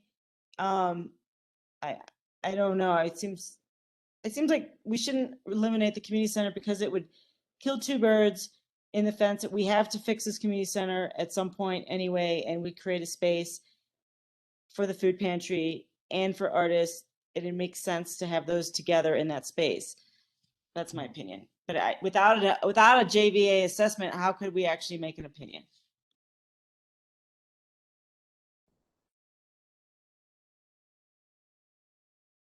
So yeah, I hope it's clear that this board is not intent on ignoring the desires of the neighbors. But we do have limited options without extreme creativity. That doesn't mean I'm not 100% in favor of extreme creativity. Apparently, the garage is off limits to us. It might be interesting to see, since the German restaurant has been sitting idle for a very, very long time. I wonder what the actual cost would be to the town. That might be an interesting thing just to call and ask. So yeah, I do think we want to look into all possibilities. And I also think we want to make sure that we provide a very clear view of the options for the Old Town Shops area. And that's simply so that the neighborhood can fully understand what that full impact would actually be. One thing that's just dawned on me is, what if we were to pull together a plan whereby that building was put together as a temporary multi-use building while repairing the West Wing? that the food pantry could move in, the clothing closet could move in until the east wing, the west wing is repaired, and then move out, and those could be converted to homes. I don't know, just a thought. That may be more acceptable to the neighborhood. So yeah, there's a lot to this, and I really do like Trustee Corvlin's suggestion that we get some serious hard numbers on what we believe are more creative options. So one thing I guess I think when I bring this back is important is not obviously all the opportunities may fit within this grant. And I definitely know I echo Katrina in that, you know, again, this moved so quickly because of the original pre-application deadline. For example, Trustee Taylor, like that would not work under the scope of this grant because there can be no changes within 10 years. And so what I would like to do is, as we explore options and start to discuss kind of broad scale, clean slate, is what those funding mechanisms, because while I love that solution and I think it's incredibly creative, it would probably be required town to fund such a thing independently. So I do think those things are important for the board to assess, as well as what maybe fits within current grant structures and what does not, just to have kind of that bigger picture. And so if I hear correctly, and I hope that I do, is that, you know, I'll ask about these different sites. We'll look at kind of public facilities as they stand right now, or public spaces, and have JVA at least do a cost estimate. But I think I still, where maybe I'm getting stuck is, do you want JVA to evaluate every single place, or do you want to just limit it to the community center? Of course, there's a cost with every time they do that in places. So I want to be mindful we're not doing it for every place. I don't think doing it for properties we don't own makes sense. Yeah, and that's why I was suggesting just, you know, maybe giving a call to what's the company that owns the German restaurant? Yeah, I put it on my list to call Tebow. I also put it on my list to ask the realtor of Snyder just to double check that contract is. You know, the Snyder's Garage realtor offered me the property last month while she claimed it was also under contract. So I think there's some flexibility there. Yeah. So yeah, if there's flexibility, but that's But I think for this next round, focusing on, you know, we can do that outreach, but as we're not going to engage JVA to do analyses on properties that are under contract for someone else. I was thinking just the build out for the other side of the community center, and I think that's what we were all thinking. West wing. Sorry, do you want them to do the west wing as well, if that were to be built out? I think that's what we're asking for. Yeah, I don't think so. Okay, so just the east side. I mean, from what everyone says, that's a waste of money. It needs to get down. I would agree with get Tom. new. But yeah, I mean, they could tear it down, but it sounds like, I mean, they know. Well, it sounds like the next approach. I think they could stay there. They would stay while the other part was built. Yeah. Sounds like the there's next also approach is Zero West Pine Street. Sounds like the next approach is to look at the east lot with JVA, and then focusing on what the needs are with the design at properties, and we can start brainstorming these other sites as well, but doing the cost analysis of just between the Old Town Shop site and East Wing as the next cut. Okay. Sounds good. I just think we should remember what Don said, which I personally agree with, which is that I think that these services and these activities should be in two separate facilities anyway, and that the community center is not the art stuff. It just doesn't make sense. Well, that's what we're saying. Well, let's focus on our needs and not necessarily the art part of it, because that was put in to meet this needs of this grant. Let's focus first on the needs of the town. And this is also the value. This also begins to emphasize the value of a grant manager, where we can stop trying to make decisions based upon what grants we've found, and instead decide what we're going to do and seek out the appropriate grant. So that starts to put the cart after the horse, and that's wonderful.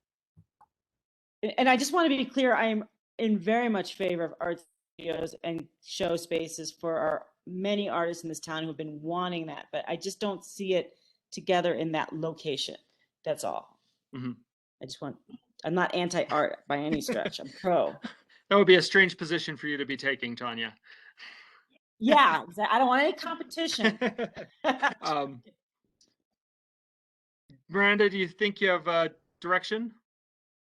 I think I have enough of direction. I think what I'll do is pull together the strategy and try to make some of those initial phone calls, but put together the plan of approach for that public outreach and bring it back before the board on the 19th. All right. Not to be rushing things, but I do, after the way we started this meeting, I don't want us to adjourn before we have start our parking discussion. But I'm also looking at the clock and it's 9:54. So first, can I have a motion to extend the meeting to 10:30? Motion to extend the meeting. Do we have a second? Second. Macy, if you would please call the vote on that. Mayor Larson, Yes. Trustee Danforth, Yes. Trustee Apt, No. Trustee Coombs Ismail, No. Mayor Pro Tem Baumhover, Yes, most definitely. Yes, do your job. Trustee Corvallin, Yes. and Trustee Taylor. Yes. Right. Motion to extend to 10:30, but I'm also going to immediately propose we take a 5-minute break. Following the advice given to us by our town attorney from the CML conference, I think it was, or proper meeting. Let's take a 5-minute break, stretch our legs, loosen up here, and come back at 10 o'clock. I'm following the rules. I'm keeping my camera on, just so everyone knows.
almost feel like I need that three-tone chime they use at concerts or theater or something in the intermission, so I can ring that with like give everyone warning to get back to their computers before the meeting restarts. Flash the lights in each person's home.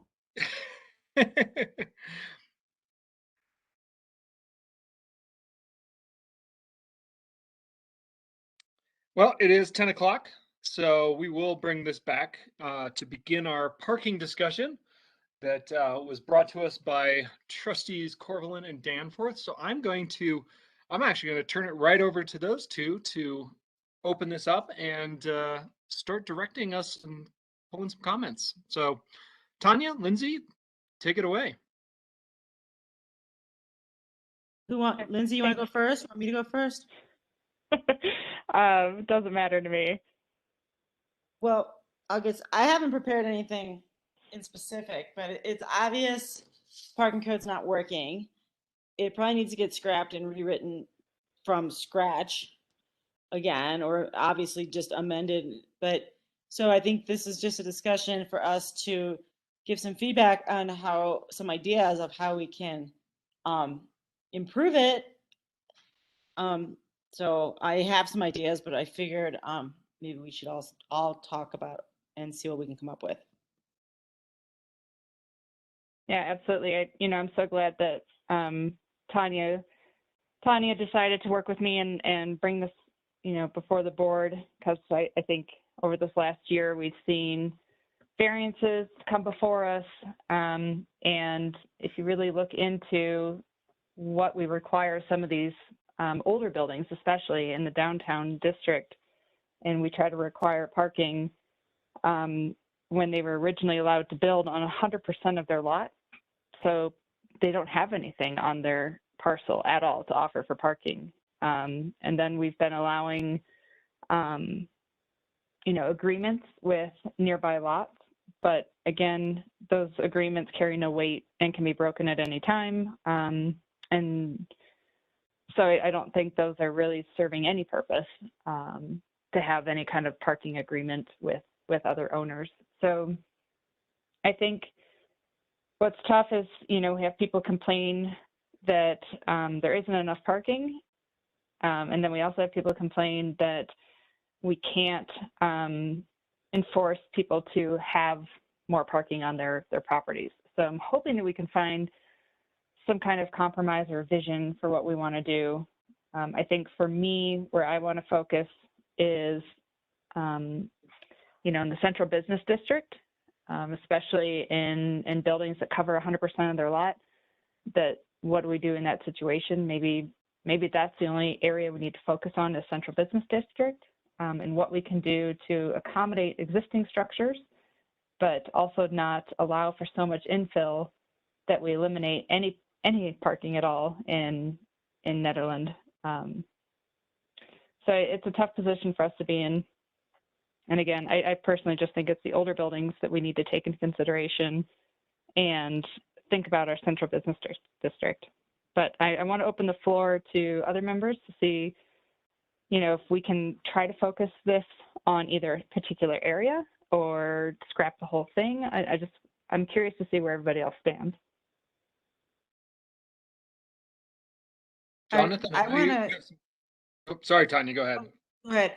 I just want to real quick say that I think we need to, while we're thinking about parking, think about that building code that allows new buildings to use 100% of their land without consideration of parking. I think that needs to be changed so that future buildings that are built, there aren't that many lots available, but any new construction, if they tear down and rebuild, they need to have parking as part of the plan. They can't use 100%. This is what I think. Because now we're in the situation, we can't make these old buildings make parking out of nowhere.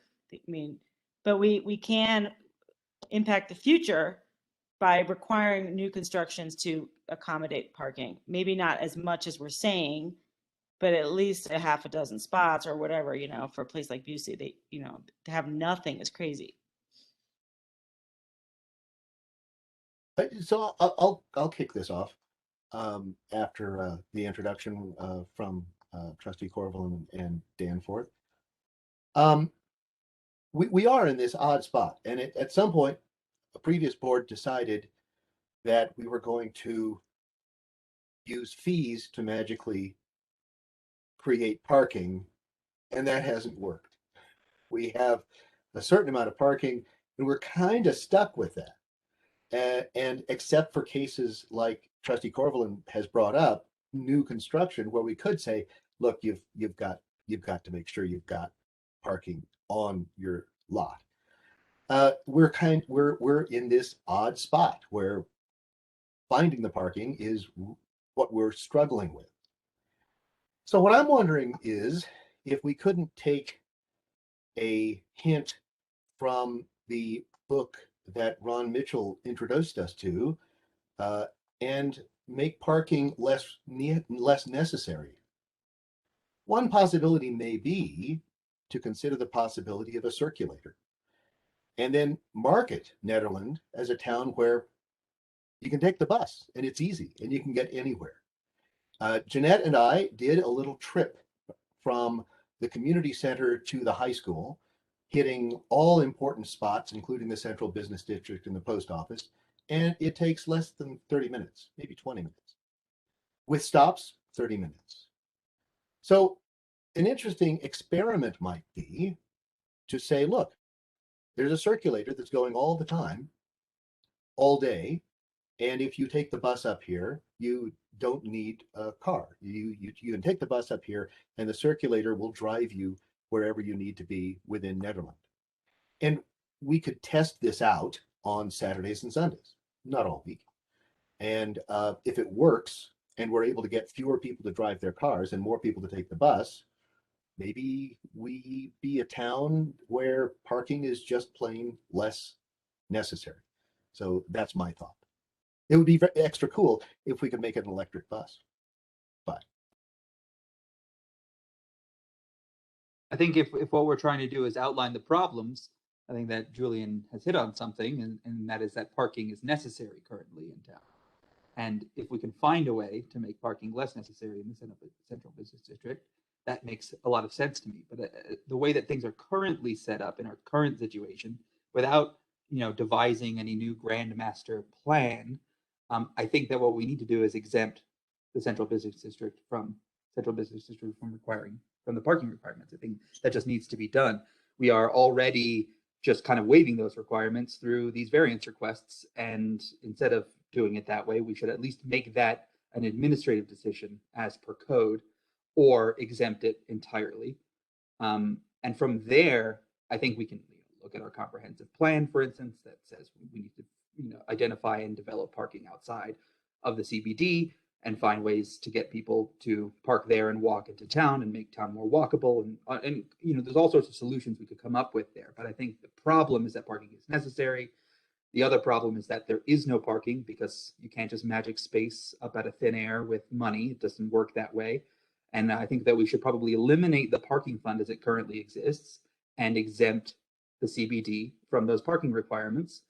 And from there, we can start to devise a plan for how we'll address parking in general. But I do think that we have an NDDA, which seems to be the board in town which is the most appropriate for a kind of proposal to come through of how they might envision parking working for their businesses, which they represent. And I don't think that we can come up with a solution just at the BOT level in a discussion item here. I think it's going to go back to lower boards. We're going to have to go to the SAB. We're going to have to go to ProSab, and we're going to have to go to especially the NDDA to define what that vision is in accordance with Netherlands comprehensive planning. And if we can do that, then we can find a solution for the parking problem. But for right now, to solve the problem at hand, I think exemption for the CBD and or finding a way to make those variance requests administrative, so that the town administrator can essentially just sign off on that and be done with it without these variance requests coming to the board. I mean, that seems to me to be the lay of the land right now. I'm going to jump in here because I actually agree with what Eric and Trustee Taylor just said. While I fundamentally disagree with the baseline assumptions they're coming at this with. I agree that the lay of the land right now, that's the most logical step. Exempt the CBD from these parking requirements and allow this back into the hands of the zoning administrator, which would be our town administrator. I think fundamentally, though, as a BOT, we need to actually take a step back here. And we need to broaden our event horizon, both into the past and into the future, by far more than the last couple years, the last few variance requests, and the current precedents. We need to recognize that the town of Nederland fundamentally only exists as a town because we are the only bridge across Middle Boulder Creek, because we have Central City on one side, Blackhawk, Estes on another side, and as proven by state reports from the 2013 floods, are a critical artery into the mountain areas. Fundamentally, as a town and as a BOT and as leadership, we are drastically misunderestimating our potential as a community. We are falling far short of providing any leadership for both the residents and the businesses of this town. And I hate to come across heavy-handed, but tonight, I guess that's just where I'm at, is I can't stand this talk anymore about making our codes work by a legal sense, about kicking this can down the road anymore. 30 years this has been a problem. Fundamentally, if a business is going to be a business, it needs to have parking spots. So I agree with Tanya's sentiments as well, that we can't just pass variances because our code doesn't allow these businesses to work without passing the variance, and we shut the businesses down, and we need those businesses. We want those businesses. We support those business owners. We have fundamentally, as a town, not only this board, and this board really doesn't actually have that much of a hand in it, but for 30 years, we have ignored this problem. We have kicked the can down the road. What it comes down to is we need a second bridge. And whether or not the residents of this community want to hear it or not, or folks want to hear it or not, First Street needs to be redeveloped. So to hear the idea that the DDA can help to assist this, that is completely correct.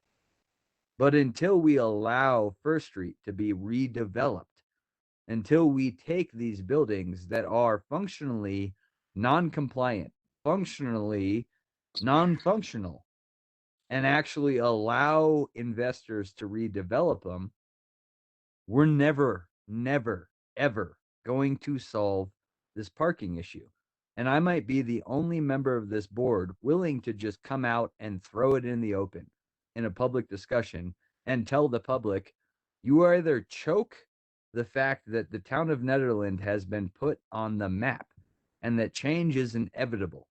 You have no choice. You have been put on the map. You have been found. The traffic to this town is never going to stop. And I will call out every member of this board. So what does this have to do with parking? Strings. Wait, this has a lot to do with parking, Chris. That parking study that we have says we have enough parking in town for our parking needs. But what the meat of that report says is that the parking is not close to where the parking needs to be for functionality. You cannot expect an 80-year-old tourist coming to town for breakfast, dinner, or lunch to park in Ron Mitchell's parking spot next to Schneider's or the RTD lot and then walk and service, I don't know, the covered wagon. So what is your approach to the code? What is the approach to our town code that we can actually, we're looking at chapter 16 and parking requirements. I just said at the beginning of my statement, my approach to town code is that we just remove CBD currently and we make it exempt. But if all you are looking for as a BOT is how to solve the town code problem, You are simply looking for an easy out. You are simply looking to how to make your code align with functionality of the businesses. You are not looking at how to solve the issue. So I'm asking something more of this BOT. I'm asking to put yourself in the hot seat that the last 30 years of the BOT has refused to do. I'm asking you to actually step up and be leaders. And at 10 o'clock at night, 10:15, I understand this is a hard request. And that's why I said, yes, do your job, because you were elected officials. And hopefully some other people can get word in here sideways. Feel free. I'm still not clear on what the point is. We're here to talk about the parking requirements. We're here to address that. Yes, it is the short-term problem. And yes, there are long-term things like the development of First Street, like a potential second bridge, like traffic, all of which are currently outside the grasp of the town board, all of which are reliant upon external developers who are not doing it. So we are looking at trying to address the parking situation in downtown. This is what Lindsay and Tanya brought before us with regards So to it's simple. chapter 16. So it's simple then. Then we don't need to have a discussion. It's very simple. Taylor, as well as Trustee Combs Ismail, just gave you the solution to solving your legal issues with having to have variances brought before your board. Well, that's not a legal To issue. make That's the an businesses administrative issue. non-compliant, you don't solve any of the town business issues. And I'm sorry to be such a curmudgeon here, but I've had it. Well, after 3 years of sitting on a board, Chris. May I ask a question? Yes. So, Mayor Pro Tem Baumhofer, I may be understanding what you're driving at. By mentioning the second bridge, and you're absolutely right, that's something we need to do. As of late, it's going to be fantastically expensive, but definitely it's something we need to do. Am I making a good connection? Is the second bridge a mechanism whereby those people who are just driving through town and aren't going to stop, they'll be able to take one of the routes just straight through town without stopping and clogging up our roads as much? And the second bridge might be an alternative for the people who want to remain and would need parking. You're making a great connection, but it's far more than a second bridge. It's requesting Boulder County to upgrade Ridge Road. It's putting a secondary route through Stinky Gulch up to next to the community center. It's exercising IGA's potentially eminent domain through Stinky Gulch and those property owners. It's putting a road sign at Ridge Road that says Boulder, rerouting traffic that's coming from Estes, only intending to go to Boulder down Ridge Road. Outside of town. Or giving them an option down Stinky Gulch. It's petitioning to Boulder County to upgrade Magnolia, utilizing the potential egress we have in Big Springs, looking at engineering a Egress in road Big Springs is across an the emergency Parker. egress, is never intended for any kind of transport. Mayor Larson, I'm saying wake up. Your town has bigger problems than code and that issues. We are fundamentally overrun. And if this board is not willing to have an event horizon that actually looks at addressing the 10 to 15-year issues, I would make a motion we end this meeting right now and discontinue this discussion, because I am tired. Well, I want to bring this half-assed back to the parking question. I want to bring us back to the parking question that we solve actually problems. broached tonight. What Let's we want to stay do on about parking in the those are CBD. all important things, but we need to figure out the parking right now for the downtown business. It's already decided. It was already suggested. Exempt the Disagree, 'cause CBD. I think we need to actually require new construction to create parking. That's where I would differ from everybody else. Well, that's beautiful, Tanya. Where do you require that? Well, if they're gonna say they tear down Schneider's garage, well, maybe he's got to make sure there's enough. I'm not talking metaphorical say downs. I am talking reality. That's Where what I'm do you talking put about. that? The fact Well, that and you allowed, Jonathan, maybe if you let other people talk instead of monologue for 10 minutes on whatever, let's look at some creative solutions. Let's look I at will the let idea other of people talk if I they just can don't bring see why we should rational allow reasons, businesses not to I not create feels. parking. what if we look at some creative options, such as if we are exempting parking requirements for all currently built businesses in downtown, but as Tanya said, requiring it for any new buildings in downtown at the current code level, then Well, what do maybe we do? less. What do we do as a town to create that parking? Is it a time to look at, as Ron Mitchell has often suggested, paid parking in the town and then use that as a fund to actually build, since the parking fund that we put in 15 years ago has been an abject failure, as we said it was going to be 15 years ago with that ridiculously low number. Or do we look at changing the town code to provide on-street parking everywhere in town legally, so that we drastically increase the amount of parking available on streets, including in neighborhood, commercial, et cetera, et cetera. I'm throwing these out there, not suggesting. I'm saying these are the creative options that you're monologuing against, Jonathan. I'm not monologuing against. I'm asking you, all right, what if questions revolve there actually being a potential to do that? So, to your what if question, what if we require off-street parking? Okay, on what space? What off-street parking potential actually exists? If there is none, We don't. that That's not what we question want is to moot. do. Okay. I think, Jonathan, I mean, that's not what we're looking to do. And I think our whole town, yes, we have like a million things we need to tackle, and we need a general vision, which is what I think our Envision 2030 is supposed to represent, and then our comprehensive plan. So I think we're trying to get a good vision for this town and pick projects as we can get to them. And I think parking right now is clearly something we have to deal with and can't just let I'm it go not forward. asking you guys to defend your questions and your what if. I'm asking you to take a step further and say, okay, so what if? Where is that land? Does it exist? That's not what I don't think anybody wants to do, is to sit here and force people to make parking out of thin air. What we're saying is the CBD. But that is fundamentally what your what if questions are asking. I don't think so. I don't think anybody's arguing that we need to just keep building parking lots. That's not what I've heard anybody say. No, and I agree, Lindsay, I fully agree. And I agree with the merit of this town, and I agree with the merit of this board, and I agree with the question. Where I am lacking is, where is the physical space to do these things? And if that physical space does not exist, in reality, what is the point of asking a what if question? I mean, what if my shit smelled like rainbow sherbet? It doesn't. So let's All right, get Jonathan, past that. come on. Okay. No, I will like to make come on, Mr. Mayor. This is a relevant discussion. And if you guys cannot take my lack of PC, Yeah, then yeah. you You can have to recuse me. It's not a recuse. Alan, you haven't, chime in. I think that we need professional advice, and we can't manufacture space out of the sky.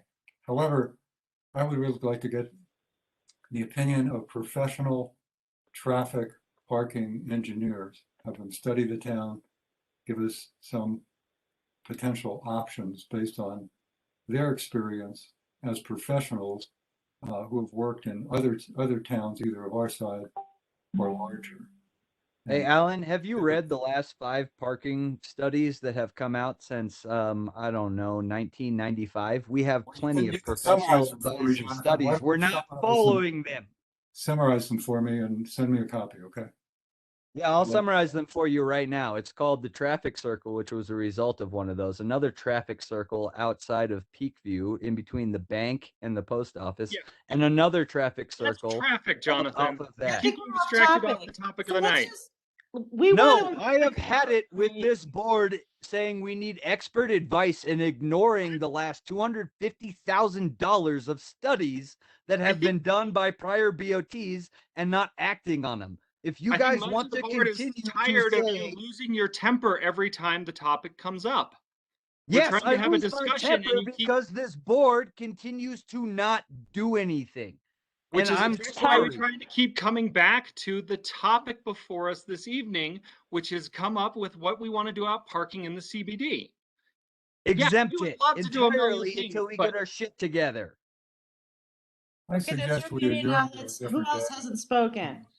As we've all Alan, I'll second. Motion to adjourn. You guys Alan, will not address this issue. Jonathan, you made a motion. Alan did not make a motion. Are you making a motion to adjourn? Yes, sir, I am. Until you guys can actually Do address we this have a issue on a second on logical the level. motion to adjourn? I second. We have a motion and a second to adjourn. Macy. Sorry, I'm Yeah. just curious. Can we motion to adjourn before taking public comment? Is that allowed? On Yeah, discussion it item? can be done at any time. Okay. This I'm is, just yep. making sure. Yeah, no, thank you. We have a motion to adjourn, Macy. Mayor Larson, No. Trustee Taylor, No. Trustee Abt. Yeah. Was that yes? I'm sorry. Yes. Okay, thank you. Trustee Danforth, No.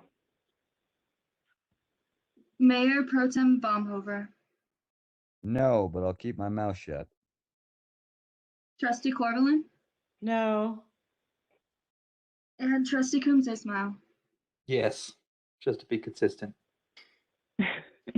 Mayor Larson, do you want to do a motion though to extend the meeting? Well, by my count, the motion to adjourn has failed. We have 4 minutes, so I would like to make a motion to extend so we can come to some conclusion on this. So I would move to extend the meeting to 10 to 11 o'clock. Do I have a second? Yes. Wow. Yep. All right, Macy, here we go again. Call the vote on motion to extend. All right. Mayor Larson, Yes. Trustee Taylor, Yes. Trustee Abt, No. Trustee Danforth, Yes. Mayor Pro Tem Baumhover, Sure. Trustee Corvallin, Yes. and Trustee Coombs Ismail. No. Well, motion to extend passes. I would like to bring this back. I really want to get out to this is a discussion. We're trying to broach how we want to approach chapter 16, particularly parking in the downtown area. This is what Lindsay and Tanya brought before us. It has been suggested that we look to our advisory boards, the DDA, the Planning Commission, SAB, all of them, to look at creative approaches.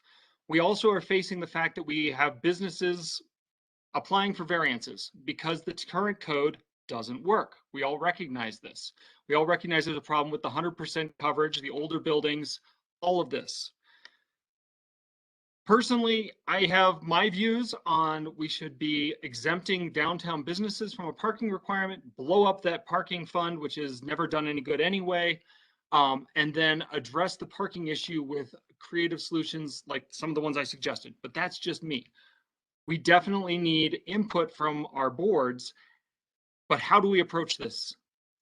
We're going in circles here, and Eric. Well, it seems to me that right now, on this board, we should exempt the CBD and blow up the parking fund. I don't think we need to go to our advisory boards to do that. I think we know that has to be done.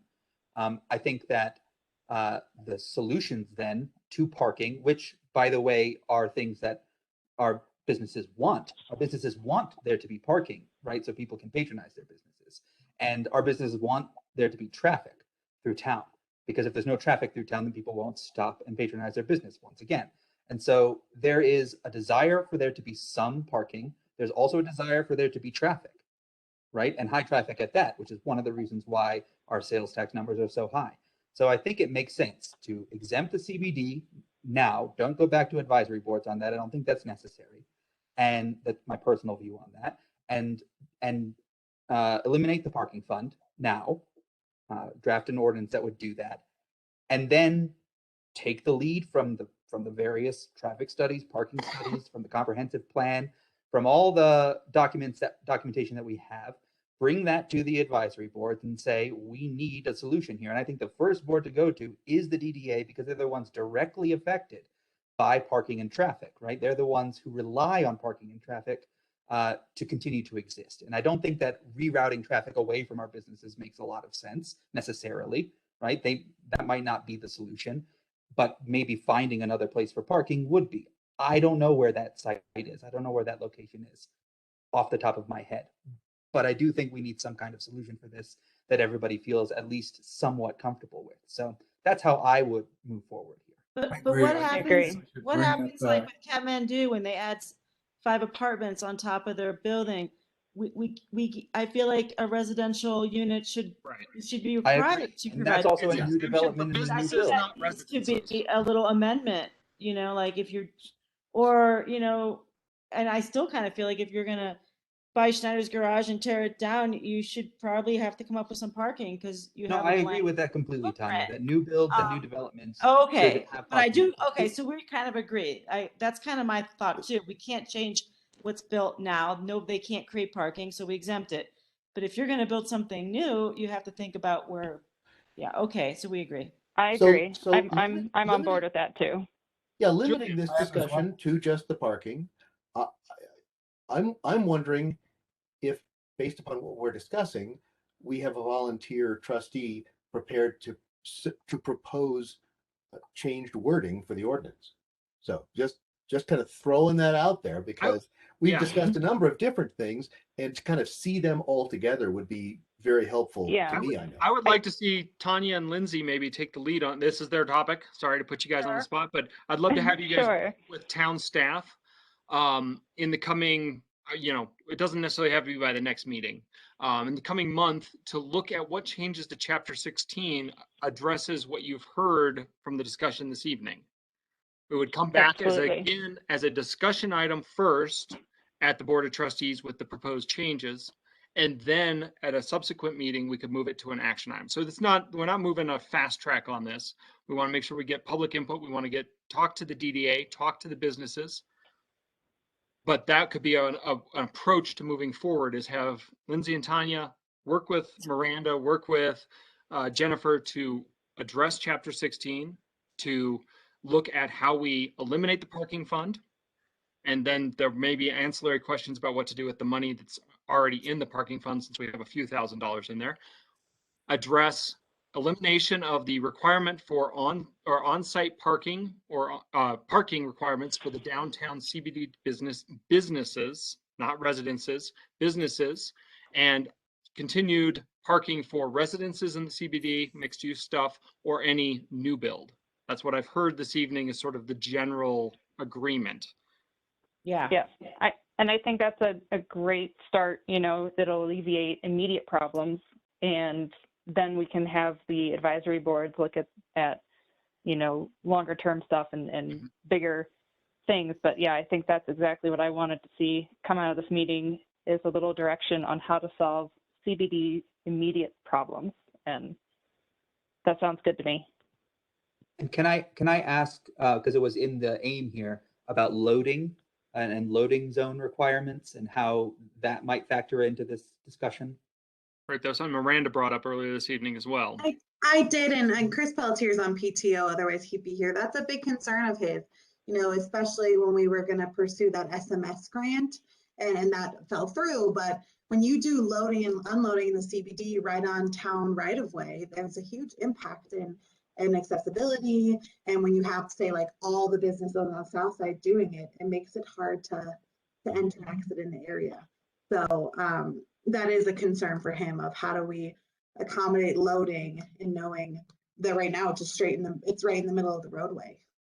Yeah, I really liked Chris's solution for the town essentially to provide a loading dock for businesses on First Street. I think that's quite a nice solution. I think it's a good way to potentially solve it. But now that we don't have that Safer Main Streets grant, like what do we do about it now? And are we going to be requiring per code that businesses have loading docks or loading zones, or are we going to exempt that as well? We kind of have to for the ones that are built already, because they can't just create it out of nowhere either. Yeah. Right. And yet the business right next to the loading dock, if I'm recalling correctly, complained about us putting in a loading dock. So apparently there's some complications, but I wager they could be worked through. Yeah. So I didn't realize that grant never got applied for, or it fell through. Did it just get rejected? So actually, no, we didn't apply because the DDA did not agree to be the match, and that's what we needed. Oh, And so gotcha. it fell through internally. Oh, okay. I think we have some direction, so that's good. And we should have another meeting where we brainstorm all the different parking ideas that we could have. I like the shuttle idea for people who are parking by the lake, you know, the reservoir, and going like all going around town for all our different far parking spots. But that should be another meeting. So And I think I just another clarify that one, that we are also going to exempt CBD from providing loading zones on old builds, and that all new builds so. would then have to include one. At least have a designated parking spot that is for that, I guess, kind of how Salto does. Yeah. But I have Yeah. to tell you that Salto's loading zone is in the right of way too. I mean, Yeah. if you look at Yeah. the map, it's all their parking is except for those 2 or 3 spots. Yeah. That's kind of a tough one because you wouldn't necessarily need a loading zone for each building. And that was True. what's so nice about the proposal we saw. Well, maybe we can find another location and figure out a way to put it in our own budget. Yeah, Well, have the maybe town plan. Apply for another grant. Well, You know, I think this might I be an think- opportunity for a joint work session between the planning commission, the board of trustees, the DDA. Let's have a big group work session where we can talk about these things, where we can bring We in can- our DDA and our planning commission to address this stuff and talk about it in one group. Yeah, I'd love to talk Yeah. about a vision for First Street. Mm-hmm. Yeah. Yeah, for instance, I mean, why did they reject it? Just because they didn't like. Well, that's past. I mean, we can yeah, talk to them but about it's it, but important to know why we don't want to waste our time coming up with a plan that the DDA doesn't like. Well, that's Maybe what they should come up with a plan. yeah, we were bring them in at the beginning and say, hey, here's what we're Yeah. trying to figure out. Here's the problem we're trying to solve. Let's brainstorm some ideas on solutions. Yeah. Yeah. But Jonathan. I was just going to jump in and say I apologize to the rest of this board. Thank you for calmer heads prevailing. It is no secret that I lose my temper. I believe when you say we are looking for creative solutions and we only identify the issues within our code, while not identifying the larger systemic issues. I believe that my suggestions of petitioning Boulder County to upgrade Ridge Road, to provide a sign off of Ridge Road that says Boulder at the top of Boulder Canyon, up Hurricane Hill and past Ridge Road, or well, I guess it would say Boulder when you're coming into the entrance to Ridge Road near the elementary school, and it would say Estes Park when you're at the top of the canyon. That we can find a means of providing another route, whether that is asking Boulder County to upgrade Magnolia. Yes, we are going to get flack from the residents of Magnolia and from the residents of Ridge Road. But at some point, as a BOT, we need to take a stance for this community, because it should not escape anybody that for the last 4 weekends in a row, Old Town, 3rd Street, 1st Street, 5th Street, and 4th Street have become throughways for outside traffic that is not intending on stopping in Nederland. Yep. It should not escape this BOT that we discontinued dust control on all of those dirt roads so that we could prioritize with our limited funding repaving Big Springs. It should not escape this BOT that every time we have one of these busy weekends, those neighborhoods become throughways, and those dirt roads take much more traffic than they are designed for. And as a result, our taxpayers are paying to fix our dirt roads because they are used as throughways for tourists. Because we have not, as a board, petitioned Boulder County, who is largely responsible for this influx, by advertising. It should also not escape this BOT that the DDA and the BOT has advertised themselves as a getaway. And we largely, as a town, whether or not it's this BOT or past governments, are responsible for putting ourselves in this situation. So we can continue to address the immediate concern, but until we get an event horizon that starts to look for these creative solutions with a 5 to 10 year horizon, we are not going to escape kicking this can down the dirt road. And that is why I get so frustrated and lose my temper. Is it seems on these board meetings we are only intent on addressing the immediate issue. We And never have we time are- for the long. We never have time for the long view. And you will never, ever be able to get away from the immediate issue until you ignore the immediate issue and look at the long view. Because the fact is if you are always trying to stop something from bleeding, you cannot actually make it heal. So at some point, we need to stop kicking the can down the road, and we need to petition to the county for assistance to develop Ridge Road and to develop Magnolia to move the traffic that is not intent on servicing this town and its businesses not to come through this town. Now, a second If you- bridge could help, and a third bridge could help. And I disagree with anybody that says this is outside of the scope of this discussion, because we have now fulfilled the scope of this discussion, which is solving the immediate bleeding issue. But just because you stitch a wound doesn't mean that you solve the issue that's leading to that wound constantly being reopened. And our job as leaders in this town is to address the issues that are constantly ripping this wound open. Might I If you write a suggest, petition, I'll sign. no, might I suggest that there are two things happening here, and they may be complementary. So, dealing with what we're calling the parking issue, and it's not the long-term solution, short-term solution. The mayor has proposed a working session, and we haven't had many working sessions. Part of it's COVID, and it's made us kind of a shoe working session. But a working session that brings in Planning Commission and DDA, where we're not constrained by this particular meeting format and this particular agenda format. I'm hopeful that if we are focused on coming up with a creative parking solution, that we may find some value in that kind of format. So the question is, we have an immediate parking issue and we would like to deal with that, and we probably should, and a working session may help us find some stopgap solutions for parking. Now we can say, great, we've kind of done a stopgap there.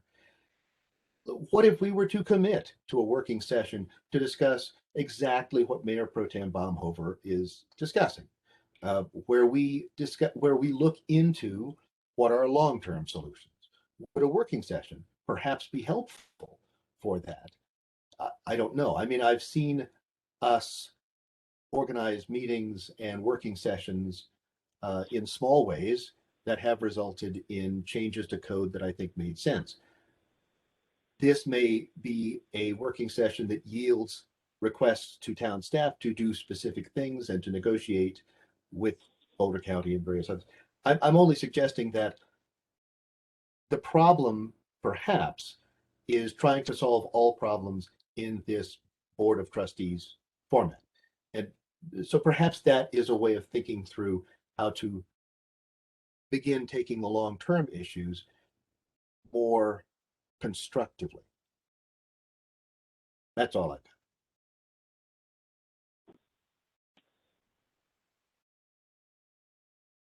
You know, we've had a lot of patient people sitting here, and it is our tradition to take comment on discussion items. So I'm going to throw this open to public. If anyone would like to comment on the parking question from the public that is stuck with us for 3 hours and 44 minutes this evening, now would be your opportunity.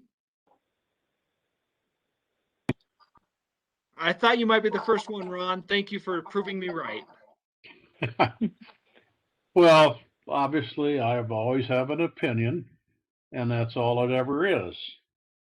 I think it's a good idea to get the DDA and the people working.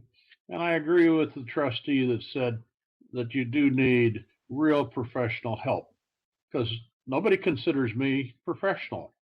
I listen to those guys. They have a lot of great solutions and they help a lot of communities, and they have visions and ways of seeing things that have worked, and they've done it over and over and over. So I highly recommend that you bring in a professional so that you get a third party view who has done it 100 times and can prove to you they know what they're doing. And then I agree with Jonathan.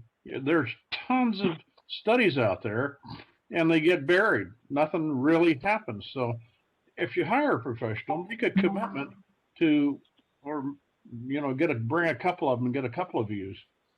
But all of us together are not as good as Walker Parking or CSI, any of the really large companies that have studied and done solutions for years. So if you have a joint work session, I would have someone in that regard right there too to do a couple of presentations before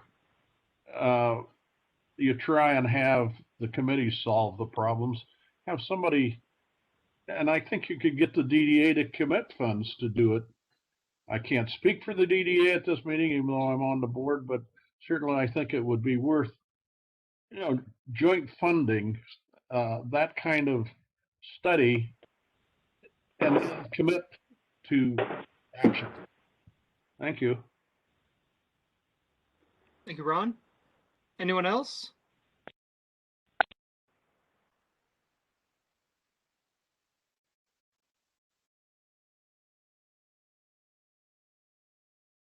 Bring it back to the board. Hello? Hello? Yes. Kathleen Chipeye, 30-year East Mag resident, 18-year business owner. I want to follow up on my previous public comment on Busy Brews being called untruthful or false by Mayor Larson. You don't get to label and generalize what I said as misinformation without clarifying exactly what you claim is inaccurate. A resolution has no enforcement authority and is not the lawful way to change the code or change the language in an ordinance previously passed years ago.